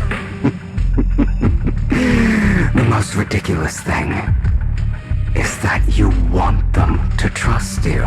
You stay silent and long for them to notice your suffering. You yearn for your companion's understanding and trust. Idiot. That's why you are incapable of exploiting them for your own ends.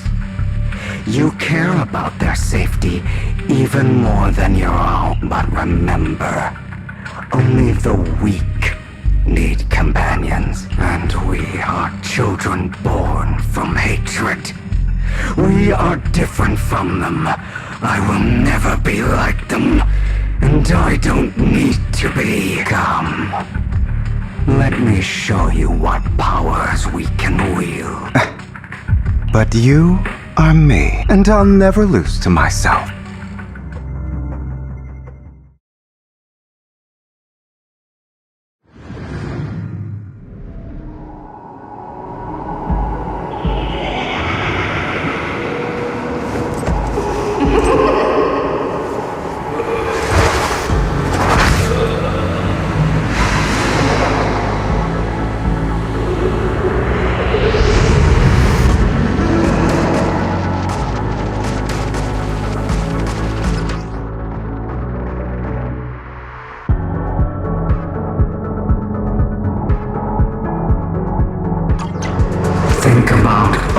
the injustice you've suffered.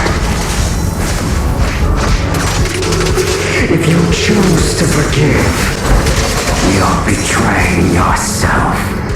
You know that. Letting you consume me would be the real betrayal to myself.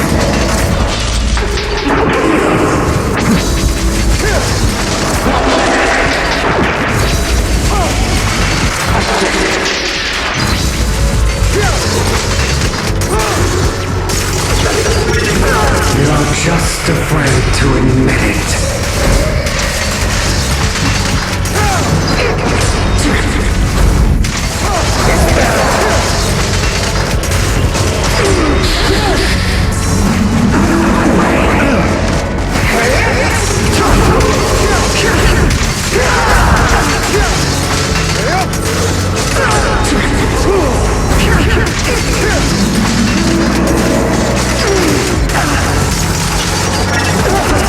You're too scared to face your true self and what you truly desire.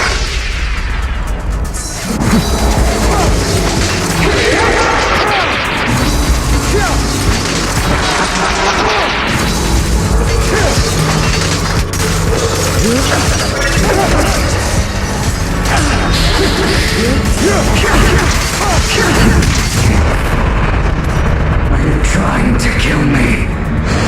You think you can just get rid of me?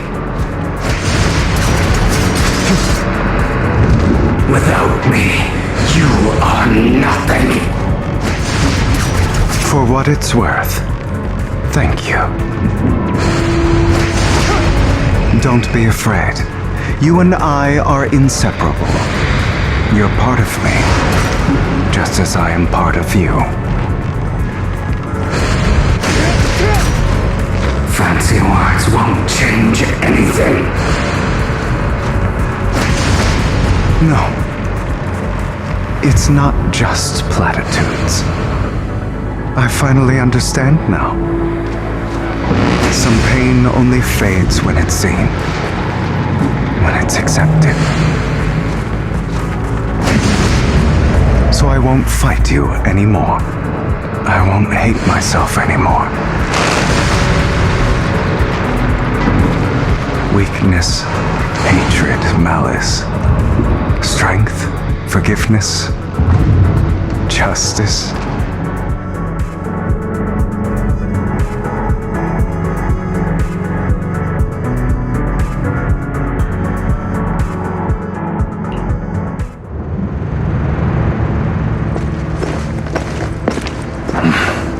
Hugo, it's time.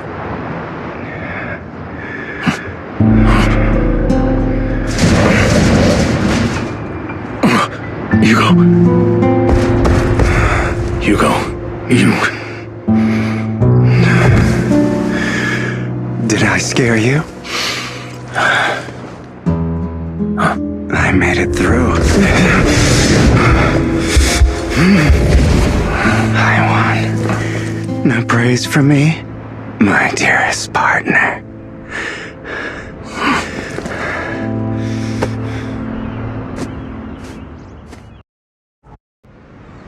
This is just like what I saw in my dream. I guess there are still some lingering side effects.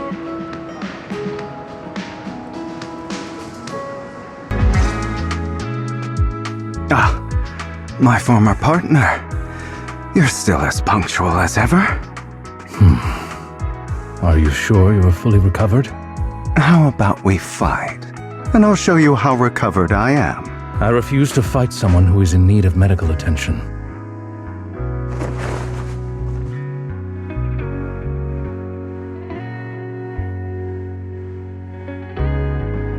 How thoughtful.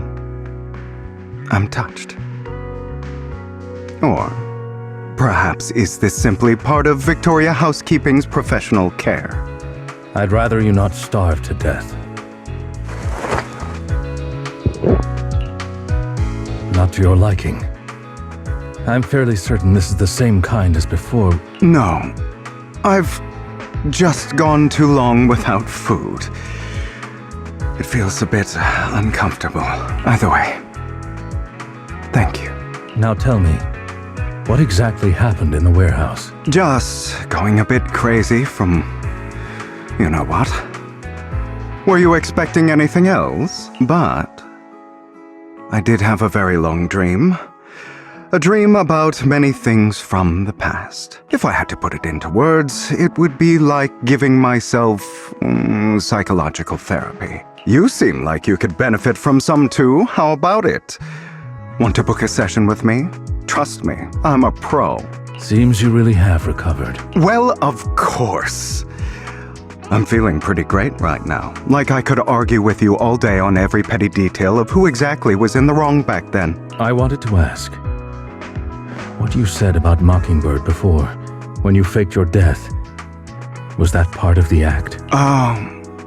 You mean the part about how Mockingbird has never really changed anything or saved anyone. I didn't expect you to still be so hung up on this. Interesting. After all, it was you who chose to betray Mockingbird. To betray me. Just as I said before, I never considered Mockingbird a failure.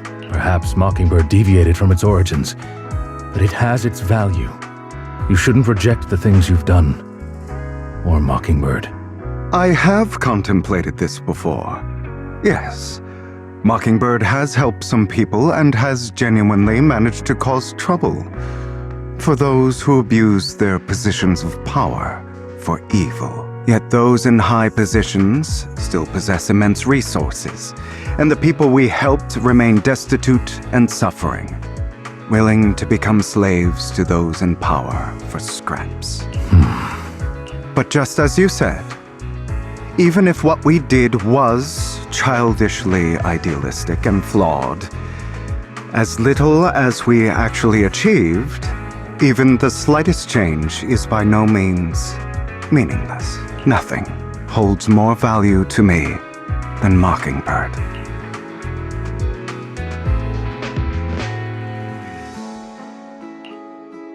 All right, let's catch up later. I still have things to do and need to wrap up my plan. I thought you would rest up first. As much as I would prefer that. My dear uncle and the Exaltus fanatics likely would not give me such an opportunity. If all has gone to plan, the fish will have taken the bait already. And if everything goes very well, I'll soon have solid evidence of the Ravenlock family's crimes. Well then, thank you for your assistance, former partner. Let's part ways here. I'll go with you. Lycon, surely you don't think that because I just recovered, I'm too weak to deal with those useless fools. Hartman's actions will disturb the safety of New Eridu. As I serve the mayor, I should intervene.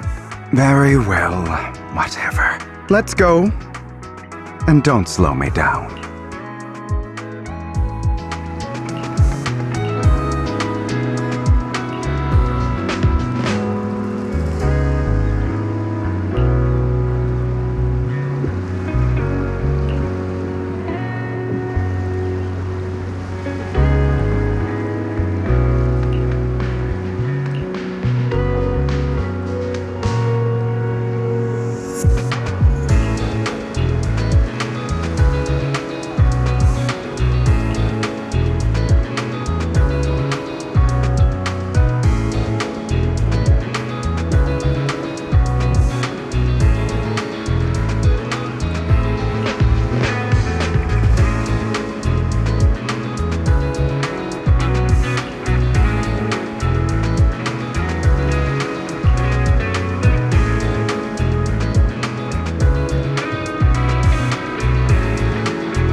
sure you've heard about the missing workers from companies under the Ravenlock family, too.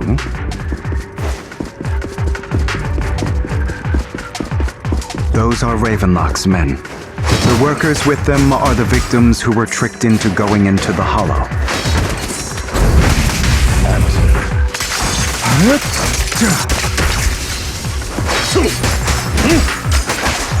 Come on, let's get them out of here. Opposed to working with you?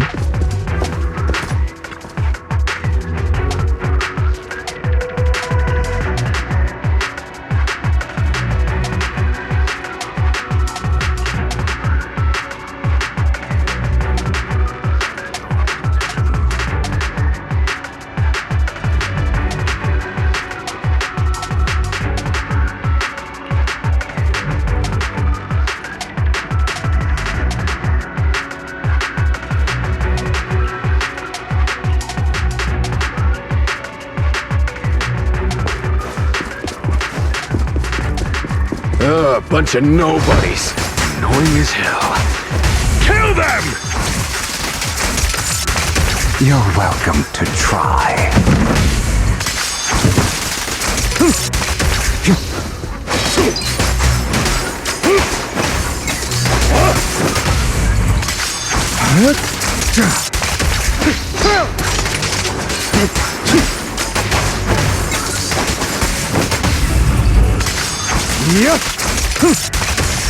Only for Master Proxy. More workers here.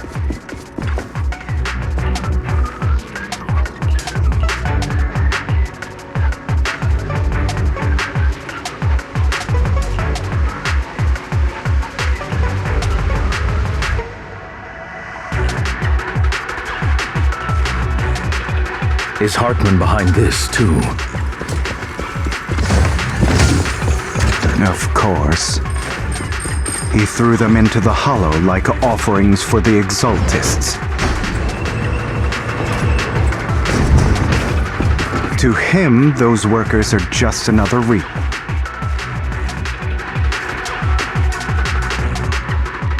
There's more over there. Let's hurry. It's different this time. Don't rush in. Let's listen in on what they're saying first. I still need more direct evidence to ensure the plan is absolutely foolproof. The compensation you promised. It's all real, right? All we have to do is follow you into the Hollow for some simple tasks, and you'll give us a huge sum of dennies. It sounds real suspicious. Shut your trap. You keep yapping and asking questions. If this is all so suspicious, why were you so eager to sign up for it? Because I don't have a choice. My daughter was previously caught in the Hollow disaster and suffered severe corruption. The treatment costs have completely drained our family's savings. It's the same for me. A serious illness at a senior age. I need the money. Who would risk taking a job like this unless they were desperate? I'll do it. No matter how suspicious. As long as I can get paid, I'll do anything. Even risk my life! Wait, you people from the Ravenlock family, you're part of a big company in Tops. You wouldn't go back on your word, right? Don't worry, you'll get every denny you were promised. But before we start, you all need to take this medicine first.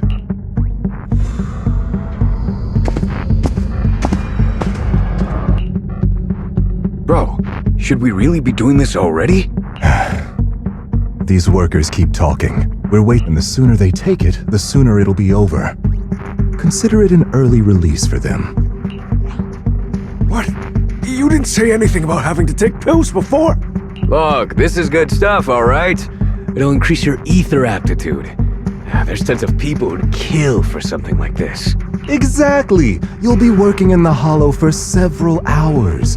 This is essential medication. You have to take it before we continue. If you refuse, then you can forget about the job. Of course, you won't receive the compensation either. Lycon, what are you doing? Rescuing those workers, of course. There's clearly something off about those pills. We can't let them take them. Now is not the right time. As I said, we need more evidence to ensure the plan works. And as I said many years ago, you can't exploit innocence to achieve your goal. So that's how you see it. If that's not what you want me to think, then explain everything to me. All right. It's a little complicated, but simply put, these workers will be fine. Of course, it's your choice to trust me or not. But if you try to rush in, I will stop you. I trust you.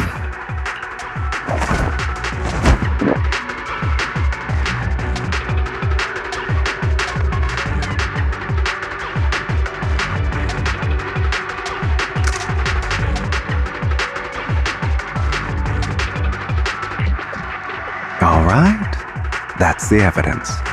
Now we can go and beat them into the ground as much as you want. Don't forget, you owe me an explanation. Also, don't overdo it and kill them, even if they're the worst of the Ravenlock family. All right, Your Holiness, Saint Lycon. Who the hell are you? Why don't you take a guess? We're the ones here to stop you. Freeze all evil! Can't remember the last time we worked this well as a team.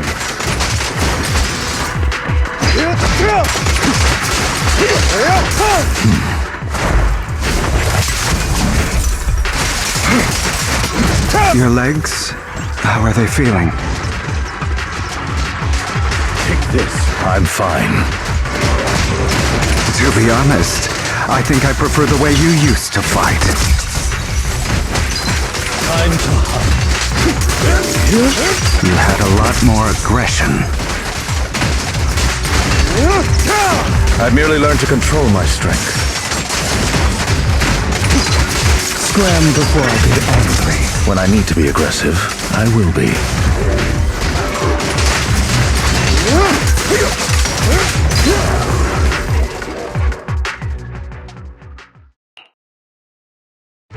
Damn it!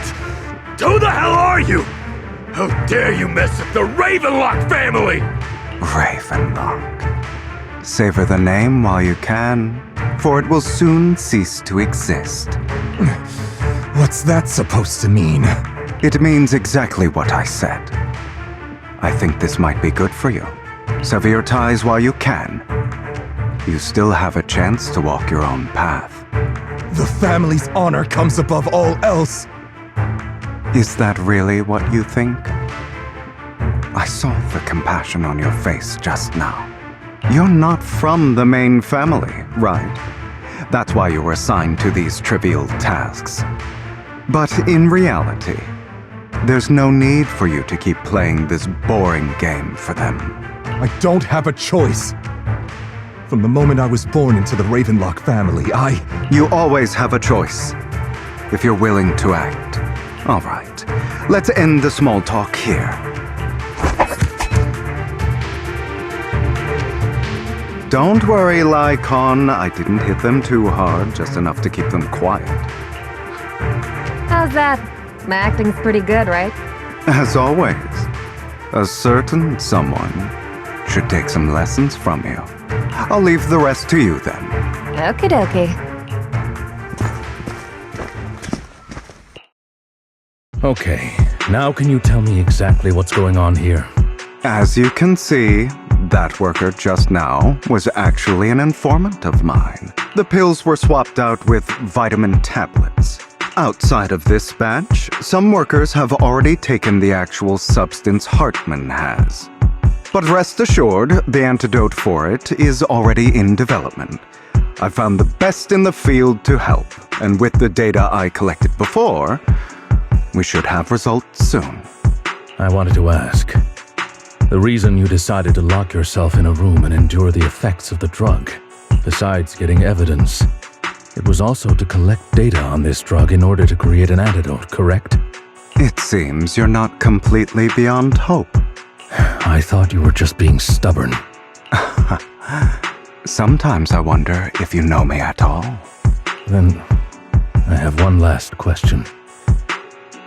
Why did you never tell me any of this back then? The truth is, I heard everything. That entire conversation between you and Jack. Before he passed away in that small attic. When Jack called you aside and gave you those warnings. When he told me you might go down the wrong path? That's right. You never said anything. What would I even do? Scream and rage over your suspicions, or get on my knees and beg for you to trust me? You know there's no way I'd allow myself to do such a thing. Besides, back then, even I was confused about myself. Jack, he... It's all in the past. You don't need to explain anything to me. Enough. We should get going. If we're going to reminisce over the past, we should find a more suitable location. Lycon? That incident back then. I didn't do it. It was a scheme Hartman devised to take over the family. It was Hartman who killed my father, too. I only discovered the truth long after the fact. I did indeed attack my father, and I thought he was dead. But he wasn't. I couldn't kill him. And even before that, if I hadn't hesitated, none of what followed would have happened. Even now, I still think they deserve death. But I no longer care to personally deliver that fate.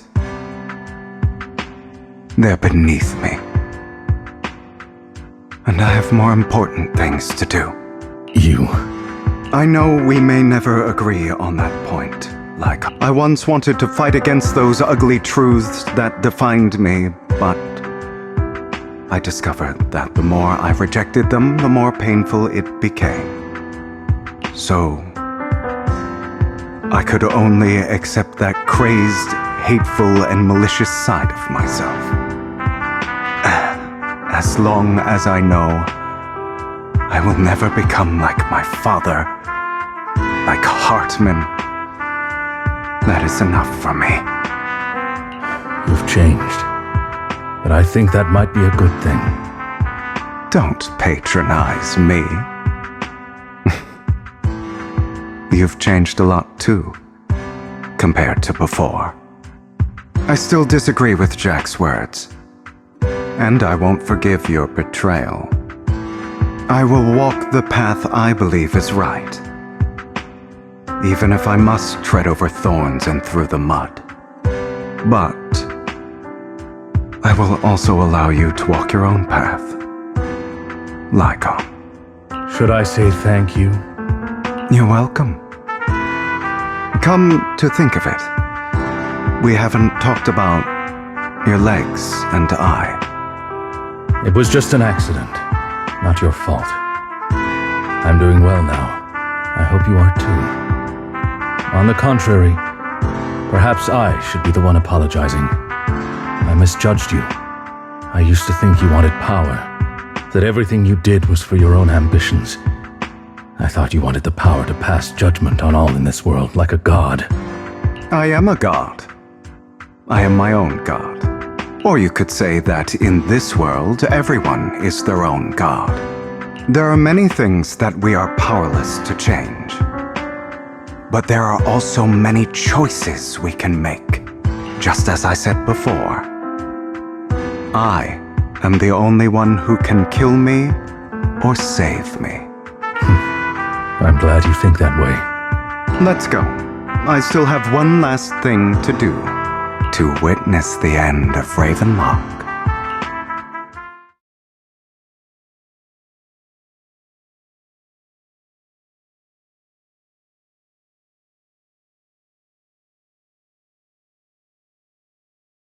You really think you can take my place if I die? Never, you filthy bastard! Your little tricks mean nothing. As long as the Ravenlock family stands, I can still get back on my feet. You still don't get it, do you? This was never about avenging my father. And I don't care about taking your place. I didn't come this far just to kill you. That'd be pathetic. Right on cue. Why don't you take a look at this, Uncle? On behalf of TOPS, I'd like to clarify that we had no involvement in the Ravenlock family's actions. TOPS is officially terminating all partnerships with the Ravenlock family, effective immediately. We will have no further affiliation with them. Are you crazy? What the hell do you get out of ruining the Ravenlocks? You want to be a petty thief forever? Thief? Oh, Uncle. Allow me to reintroduce myself. I'm the name people whisper about. The one who robs the rich and gives to the poor. I'm the master con artist who can fool anyone, anytime. I'm the leader of Mockingbird. The one who turns every headline into my own stage. I have friends who'd catch me if I fall, partners who'd shed tears for me, and allies who always have my back.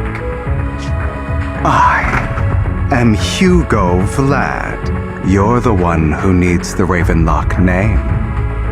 I never did.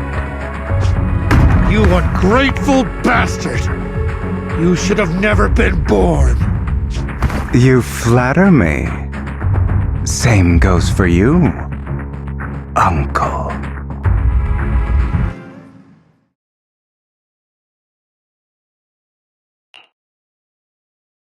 You've done well, Vivian.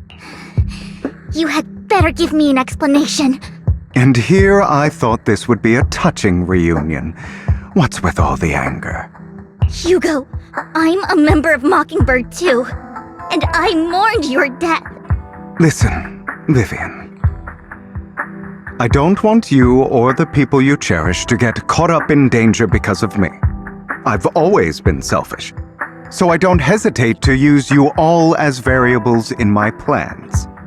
But it is because I am selfish that I also don't want my failures to affect my treasured companions.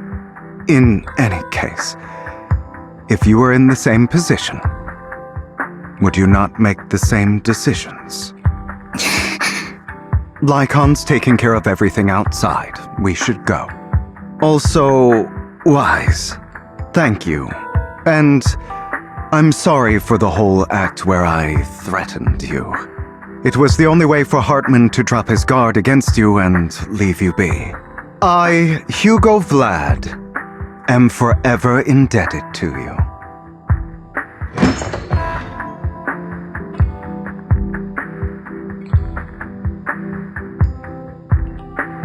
Master Proxy, although it is late, there is some important intel that I must give you now.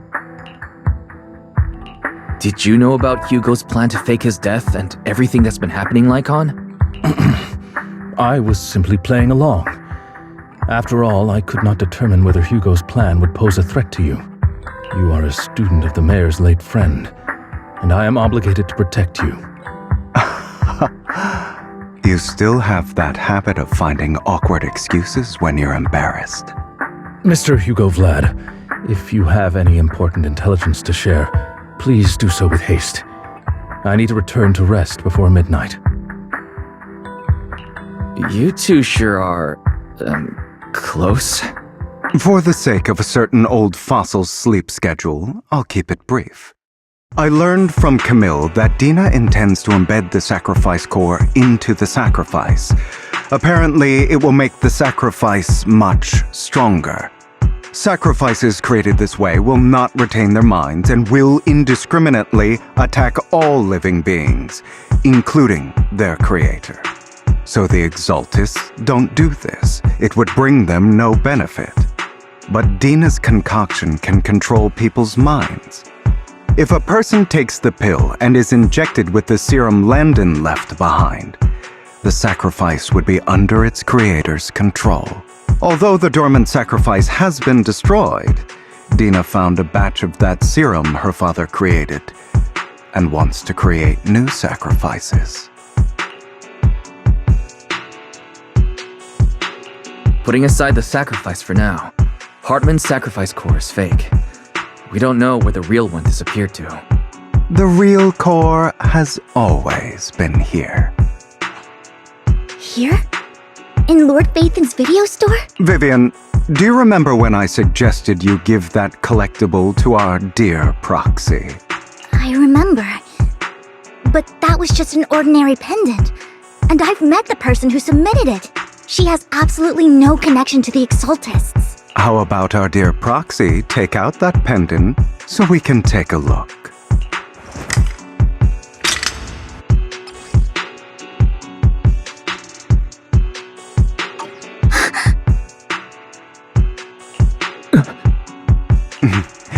I'll take your surprised expressions as a compliment for my little trick. I will hand over this core to the mayor as agreed, since he fulfilled his promise to protect Vivian and the manager while I was pretending to be dead. No wonder the mayor would promote rhetoric favorable to Mockingbird. Since we have the sacrifice core, all we have to do now is stop Dina from using innocent people to make more sacrifices. Yes, and we need to destroy the last batch of Landon's serum. Hopefully with no options left, Dina will give up her obsession. All right, that's the important stuff. I'm going to go and confirm where Landon's serum's been stashed. I'll contact you again once I have something.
Landon's stash should be somewhere nearby.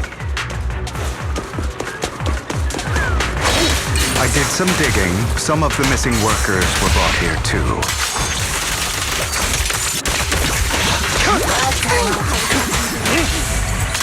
Dina's getting ready to make her move. In position. Don't worry. We'll clear them out. They're trying to destroy the goods! Stop them! We need to take care of the guards first.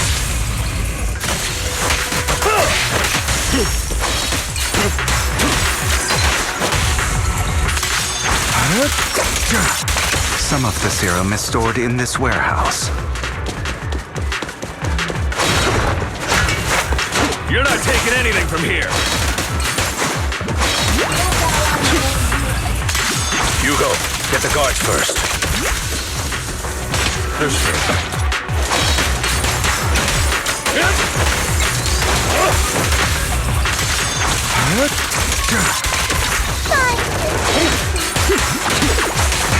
Take this.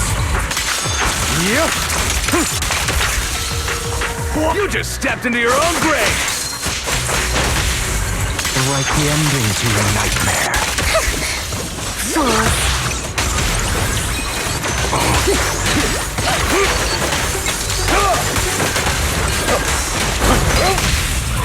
Truth is a beloved fairy tale. The end is nigh. Move it.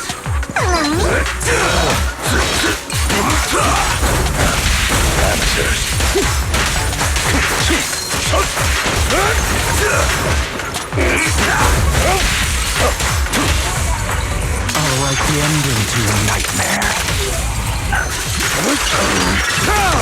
Let the party begin.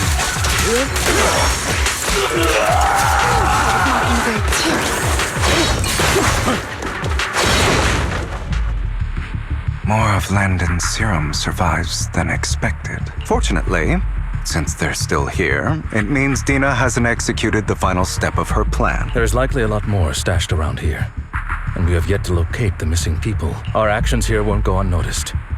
Perhaps they're making plans to deal with us on their side. With Landon and Dina's concoctions combined, she may be capable of creating a sacrifice that obeys her.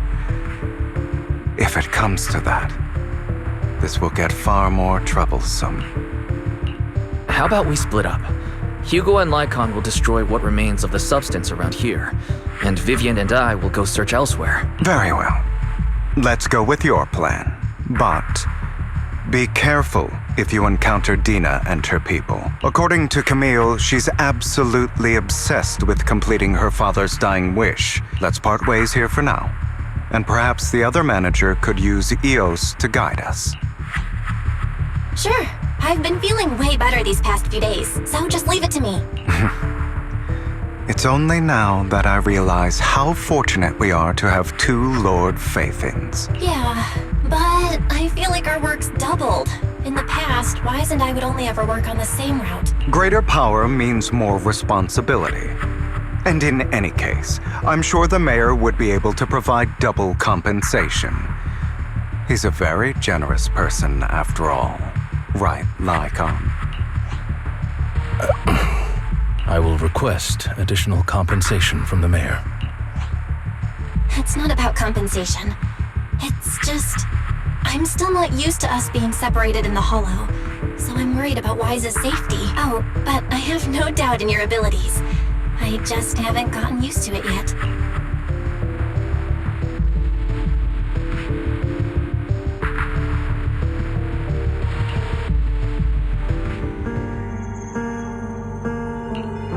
This is the future I saw.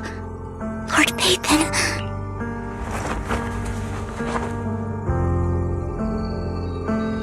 I'm sorry. This time, I will make sure the future I saw does not come to pass. I don't want to bring you misfortune. That's all I wish for.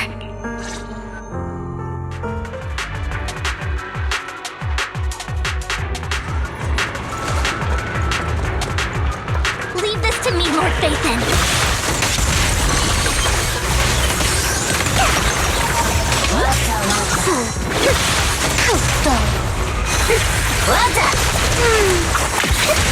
Keep your filthy hands off.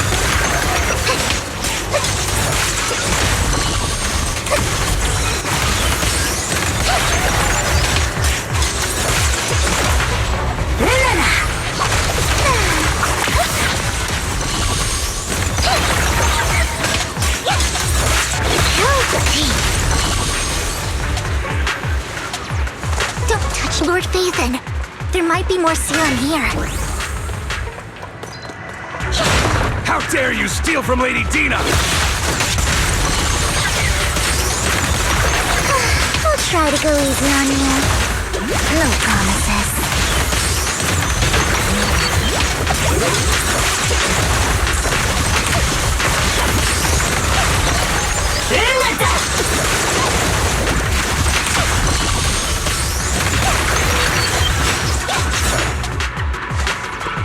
There are containers by the fissure. There's got to be something inside. Let's...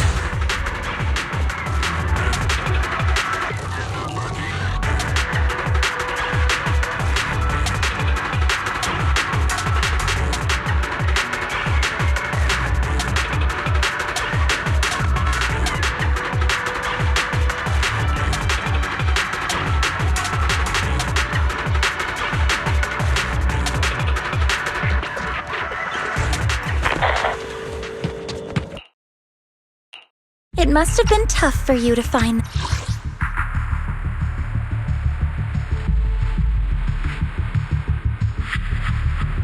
this place.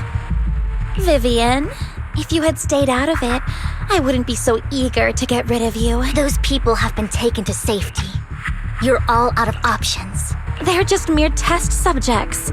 So what if they get away? There will always be people consumed by greed. And therefore, they will come willingly to me. In any case, what are a few sacrifices in comparison to the completion of Father's grand ambition? Dina, you deceived those people. They didn't come willingly to you. You tricked them, just like Landon did back. Deceived? Father gave hope to those who had everything taken from them by the Hollows. Vivian, you once rejoiced at the hope Father offered you, too. Before Father took you in, you were no more than an omen of disaster that no one wanted. It was Father who gave you shelter and a purpose for existing. Do you remember the first time you bestowed a blessing under Father's guidance? How did you feel when that person looked at you with adoration and gratefulness? That was the first time you felt hope. Like your existence had a purpose. Don't forget that it was Father who, through what you call deception, gave you hope. And you, what have you done? You basked in Father's attention and everyone's adoration, only to destroy everything. Do you think that by leaving the Exaltists, those people will live better lives? Of course not. Those who suffered under the Hollows will only continue on as walking corpses, without the hope Father gave them. Do you really think you're some sort of savior, Vivian, in the end? You're just an ungrateful brat who brings misfortune to those around her. It was you who destroyed everyone's hope. Not everyone wants to live in false hope, Dina. You say it's because of greed that people willingly become your sacrifices. Perhaps those people aren't entirely virtuous, but that greed is just wanting to live a better life beyond the Hollows. What you and Landon have done was never about giving people hope, but exploiting it. Stop lying to yourself. Deep down, you know what Landon did was cruel. No. Back then, when Landon wanted to inject you with the serum, the fear in your face was as plain as day. I saw it all clearly.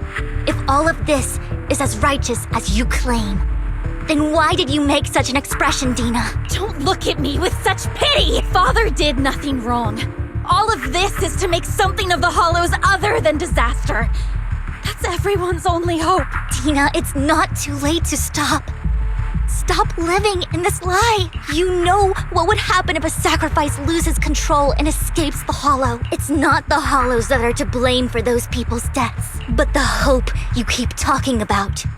That will cause more despair and claim more lives. That is merely the necessary sacrifice to accomplish a greater goal. No one deserves to be a sacrifice. Your hypocritical magnanimity disgusts me. I can always go and get more test subjects if they've escaped.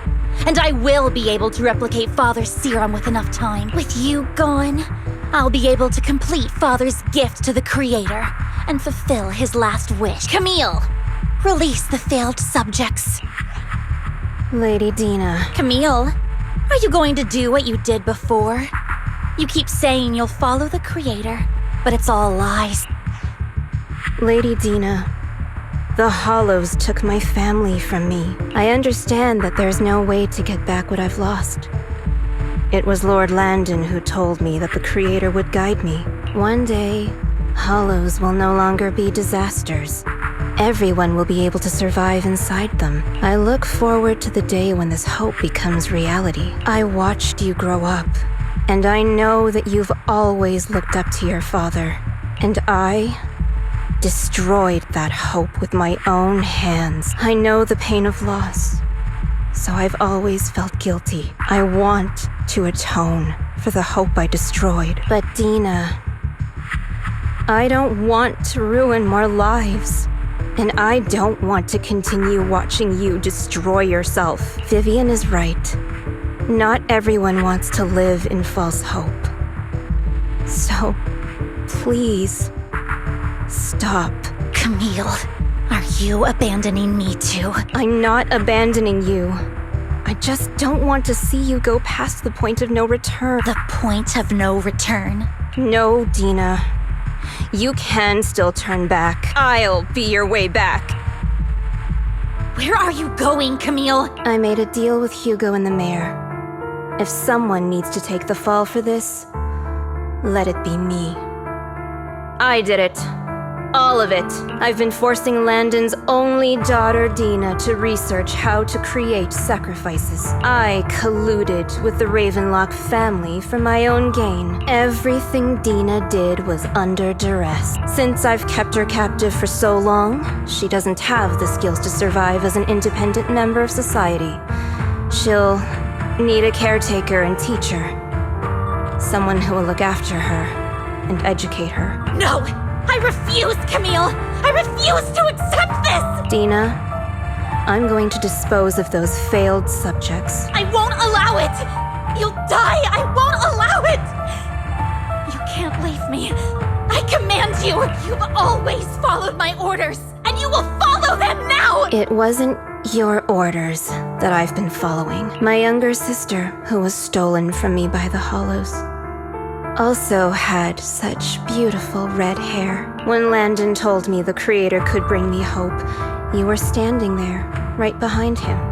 I was certain, then and there, that this was the hope the Creator had given me. Start over, Dina. You still have so long, so much time. You'll make friends, find people who love you, and make many beautiful memories. That's not what I want! Camille, you're not allowed to die! I won't allow it! Goodbye, Dina. And I'm sorry, Vivian. I'll leave the rest to you.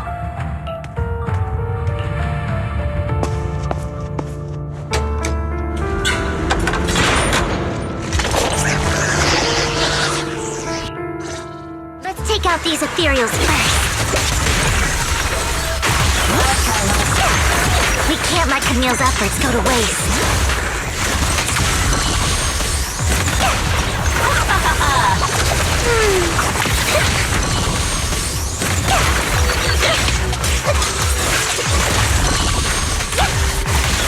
Ambush! Well done! Let's go after Dina, Lord Phaethon.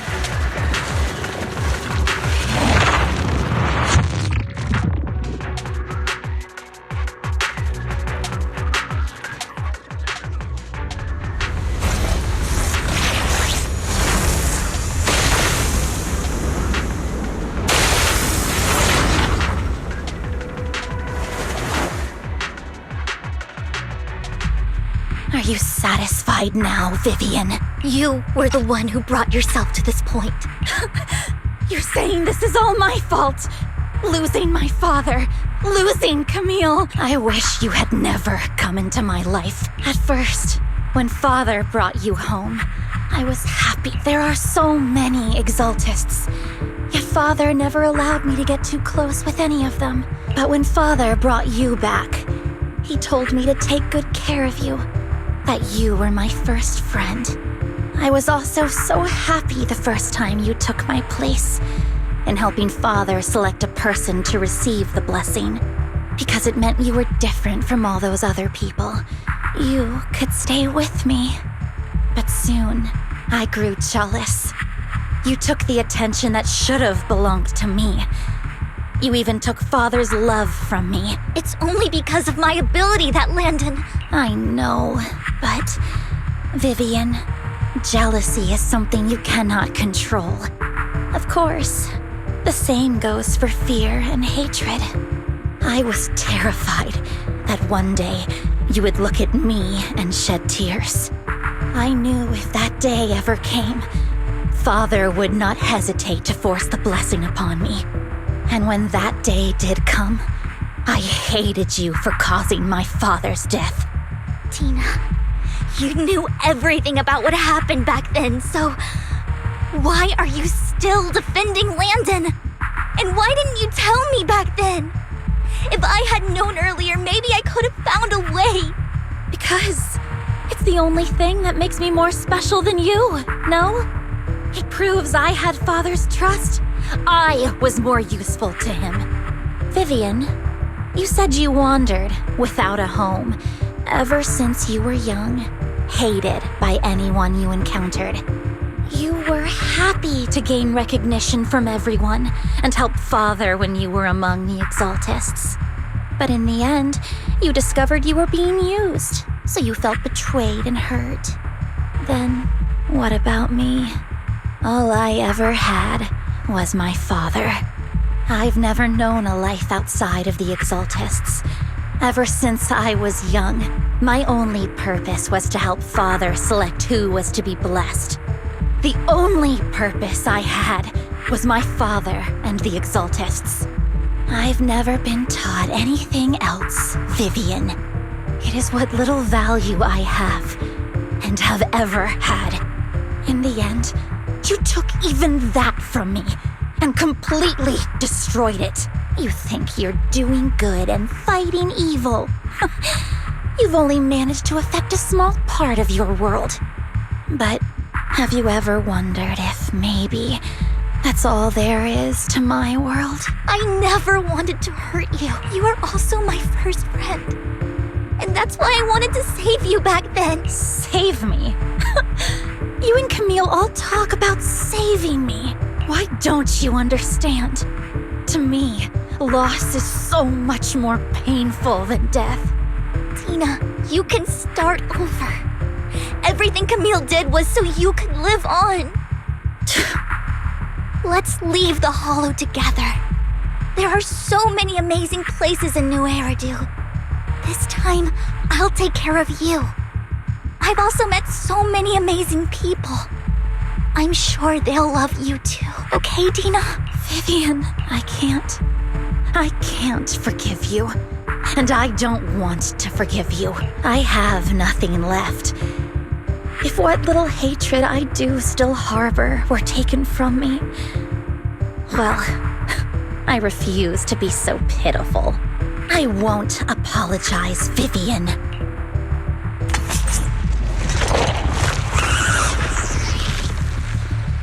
I don't want to hate myself, so I can only hate you for killing my father, and hate Camille for leaving me. That's just the kind of person I am. Hateful and despicable. I refuse to owe anyone anything. Vivian, I will keep hating you. I will take all who are precious to you. I will also hate Camille. So I won't do as she wished and start a new life, Vivian. If you had never existed, if I had never... Lord Phaethon, please do not interfere. She was my first friend. I'm going to bid her farewell.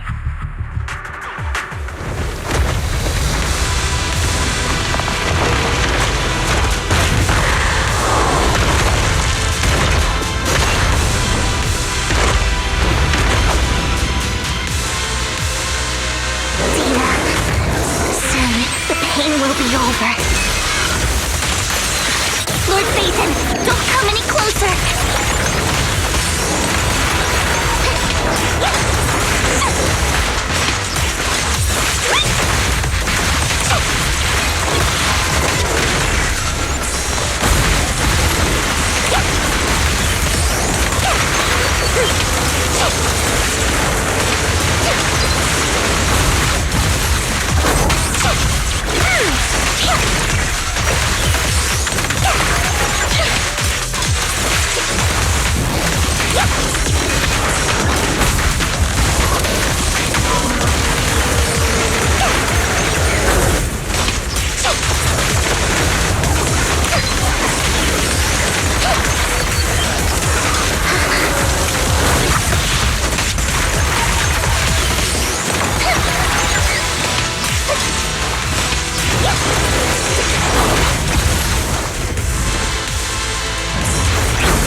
Vivian! Behind you!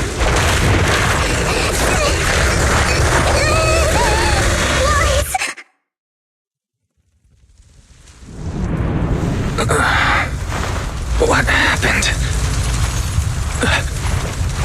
What the...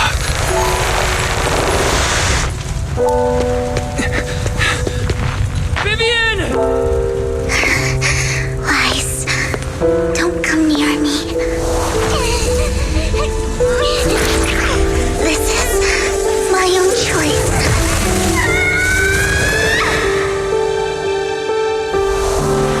I will change the fate I saw. Vivian! I just want you to remember me when I looked my best. Vivian! Careful.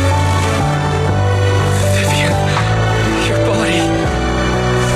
I'm sorry you had to see me like this, but I don't want to be the one that only brings misfortune anymore. No. There's got to be another way. It's so warm, and the night is beautiful. Vivian?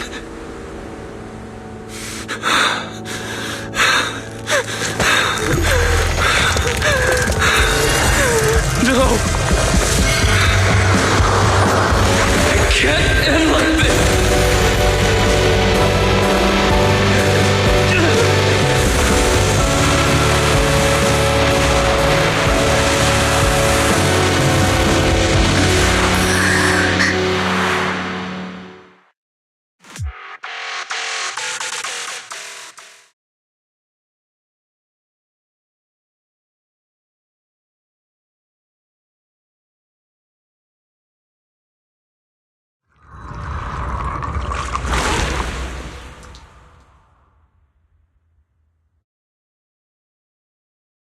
Wise. Wise. Wise, you're finally awake. I'm at the store? I remember I was with Vivian. Wait, she injected herself with Landon's serum. Is she okay? Hugo and Lycon brought you out of the hollow. You scared me to death. And you said Vivian used the serum on herself? But she looked fine to me, bar a couple of scratches. Hugo sent me a message earlier saying he got her checked over and she was all right. Do you remember what happened? The situation was dire, so Vivian used the serum on herself to defeat the ethereals. I saw the crystallization process starting to occur. I can't describe exactly what happened. I saw something blurry, but I just wanted to stop Vivian's corruption process. I don't know exactly what I did, but then I lost consciousness. What happened after that? When I led Hugo and Lycon there, it was just you and Vivian lying there on the ground. We couldn't wake either of you. Let's put that aside for now. Do you feel any discomfort-wise? I'm a bit dizzy, but otherwise, I'm fine. Don't worry. Phew, that's good. You should rest for tonight. Hugo and Vivian said they'll come over tomorrow, so we can discuss the details then. Okay. Sorry for worrying you, Belle.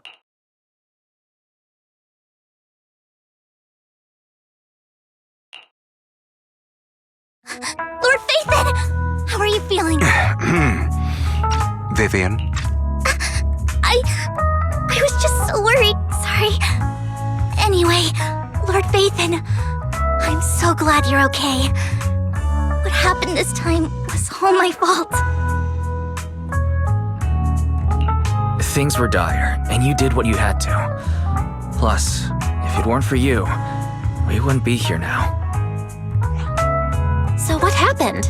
Wise said he saw the crystallization process start, but I didn't see anything through EOS. Hugo? Lycon? Did either of you guys see it? Allow me to explain. Miss Vivian told us what happened after she awoke, and the mayor arranged a full medical checkup for her. Based on the results, Miss Vivian indeed shows mild corruption sequelae. But if the crystallization process had already started, the lingering effects should be far more severe. To be precise, if the process had already reached the point of mass surface crystallization, it should have taken no time at all to become an ethereal. So, The mayor theorizes that it was the etheric energy within Master Proxy's body that affected Vivian's condition and the surrounding etheric particles, causing Vivian's corruption to recede. Essentially, corruption is a reaction between the etheric particles inside the body and in the surrounding environment. Therefore, it's not necessarily irreversible, just that currently our mainstream method of defense is prevention. I'm having a hard time believing that, even if it's coming from you, Lycon. It's almost like you're claiming I can manipulate etheric energy. Master Proxy, you are special. This is a gift your teacher left you. A gift from our teacher? How come I never knew about it? I don't know all the details, so I cannot explain everything to you. My apologies. However, Miss Yixuan might be able to answer some of your questions. She will visit you sometime soon, so please feel free to ask her any questions you may have. She has quite an eccentric personality. If she causes you any inconvenience... Can I file a complaint about her with you if she does? Master Proxy, you have always been a people person, so I trust you will handle things just fine. The way you said that just makes me more worried. In any case, the mayor has asked me to give everyone his most sincere gratitude. Unfortunately, the mayor could not come personally, but has promised everyone a favor. Provided it's within his means, he will offer his unconditional assistance once. There is no time limit on this favor. Unconditional, What if I wanted his position as mayor? If that is what you desire, then the mayor and his subordinates will be first in line to vote for you in the next election. As for the other votes, you'll have to work for them on your own. But should you assume office, I hope you take full responsibility for handling all day-to-day matters and lead by example. By sheer happenstance, the mayor has provided you with a copy of his current assignment, the City Waste Sorting and Processing proposal. Old fox. Well, can I request Lord Phaethon? The mayor imagined, you might ask. I have prepared all the necessary documents, and the ceremony expenses will be covered by the mayor as a gift. As long as Master Proxy agrees, we can sign and process the documents immediately. But this matter requires mutual consent and cannot involve coercion, confinement, or one party's lack of consciousness. Stop! I would never do that to Lord Phaethon! Probably. At least not today. As for you, Master Proxies, the mayor has some sense of what you desire. He hopes you might speak with Miss Yixuan first before you decide the timing of that favor.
I did not expect that such a spiritual entity would exist here. It appears this street is a geomantic gem.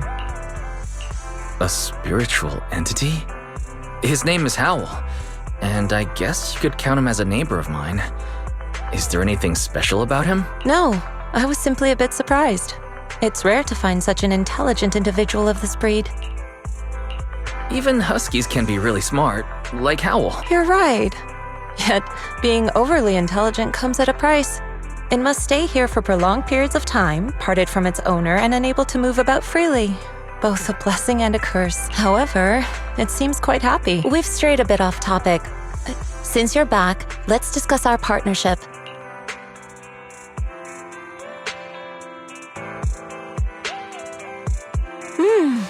Nice job. Good air circulation, excellent layout. Very suitable for a business. Your bamboo here are also very energetic.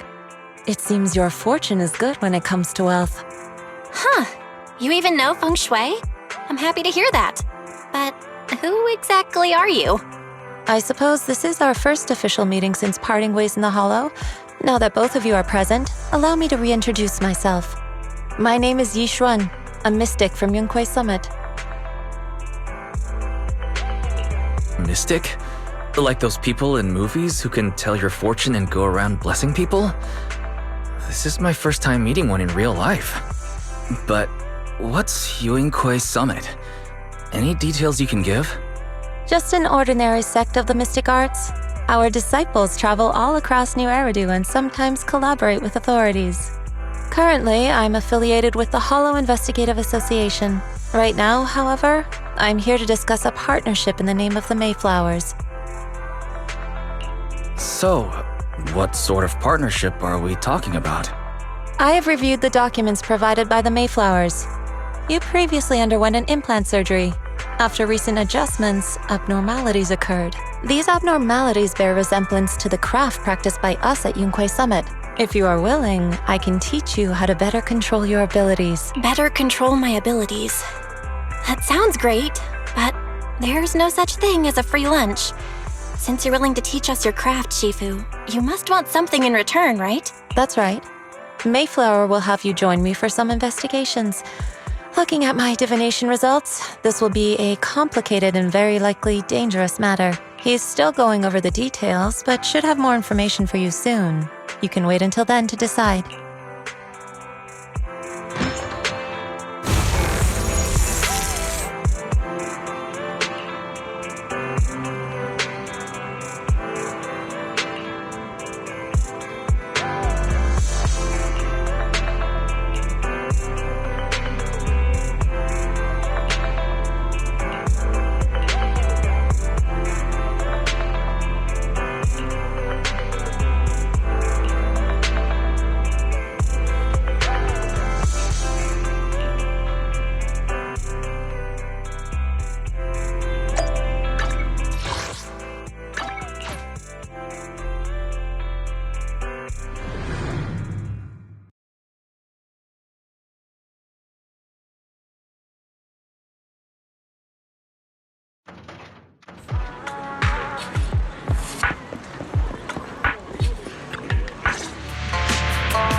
Please, help me check my fortune! Here's my palm. Look, doesn't this thick wealth line mean I'm about to strike it rich? I've looked it over, and your fortune is decent. Huh? You barely looked at it, and you're already done? You have good fortune. What? You don't believe me? I do. Thank you so much. Next, it's my turn. Hey, wait, hey, quit cutting in line.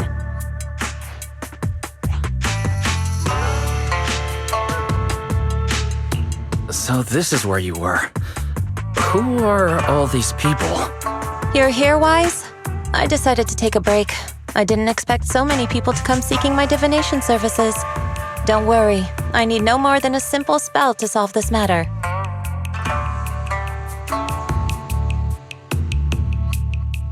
Fortune-telling services is 10,000 dennies per session.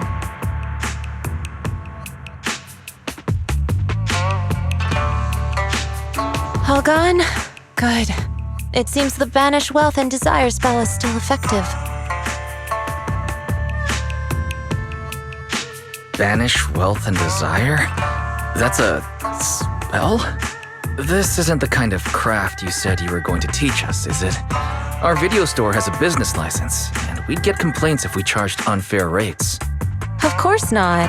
This is just a trick to deal with trouble. I'll take my time showing you the true craft of Yunkwai Summit.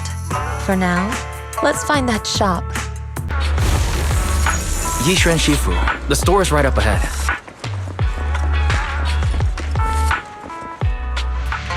Ah, this is the one. Seems it's closed. Another wasted trip. Not necessarily. 1 second, please.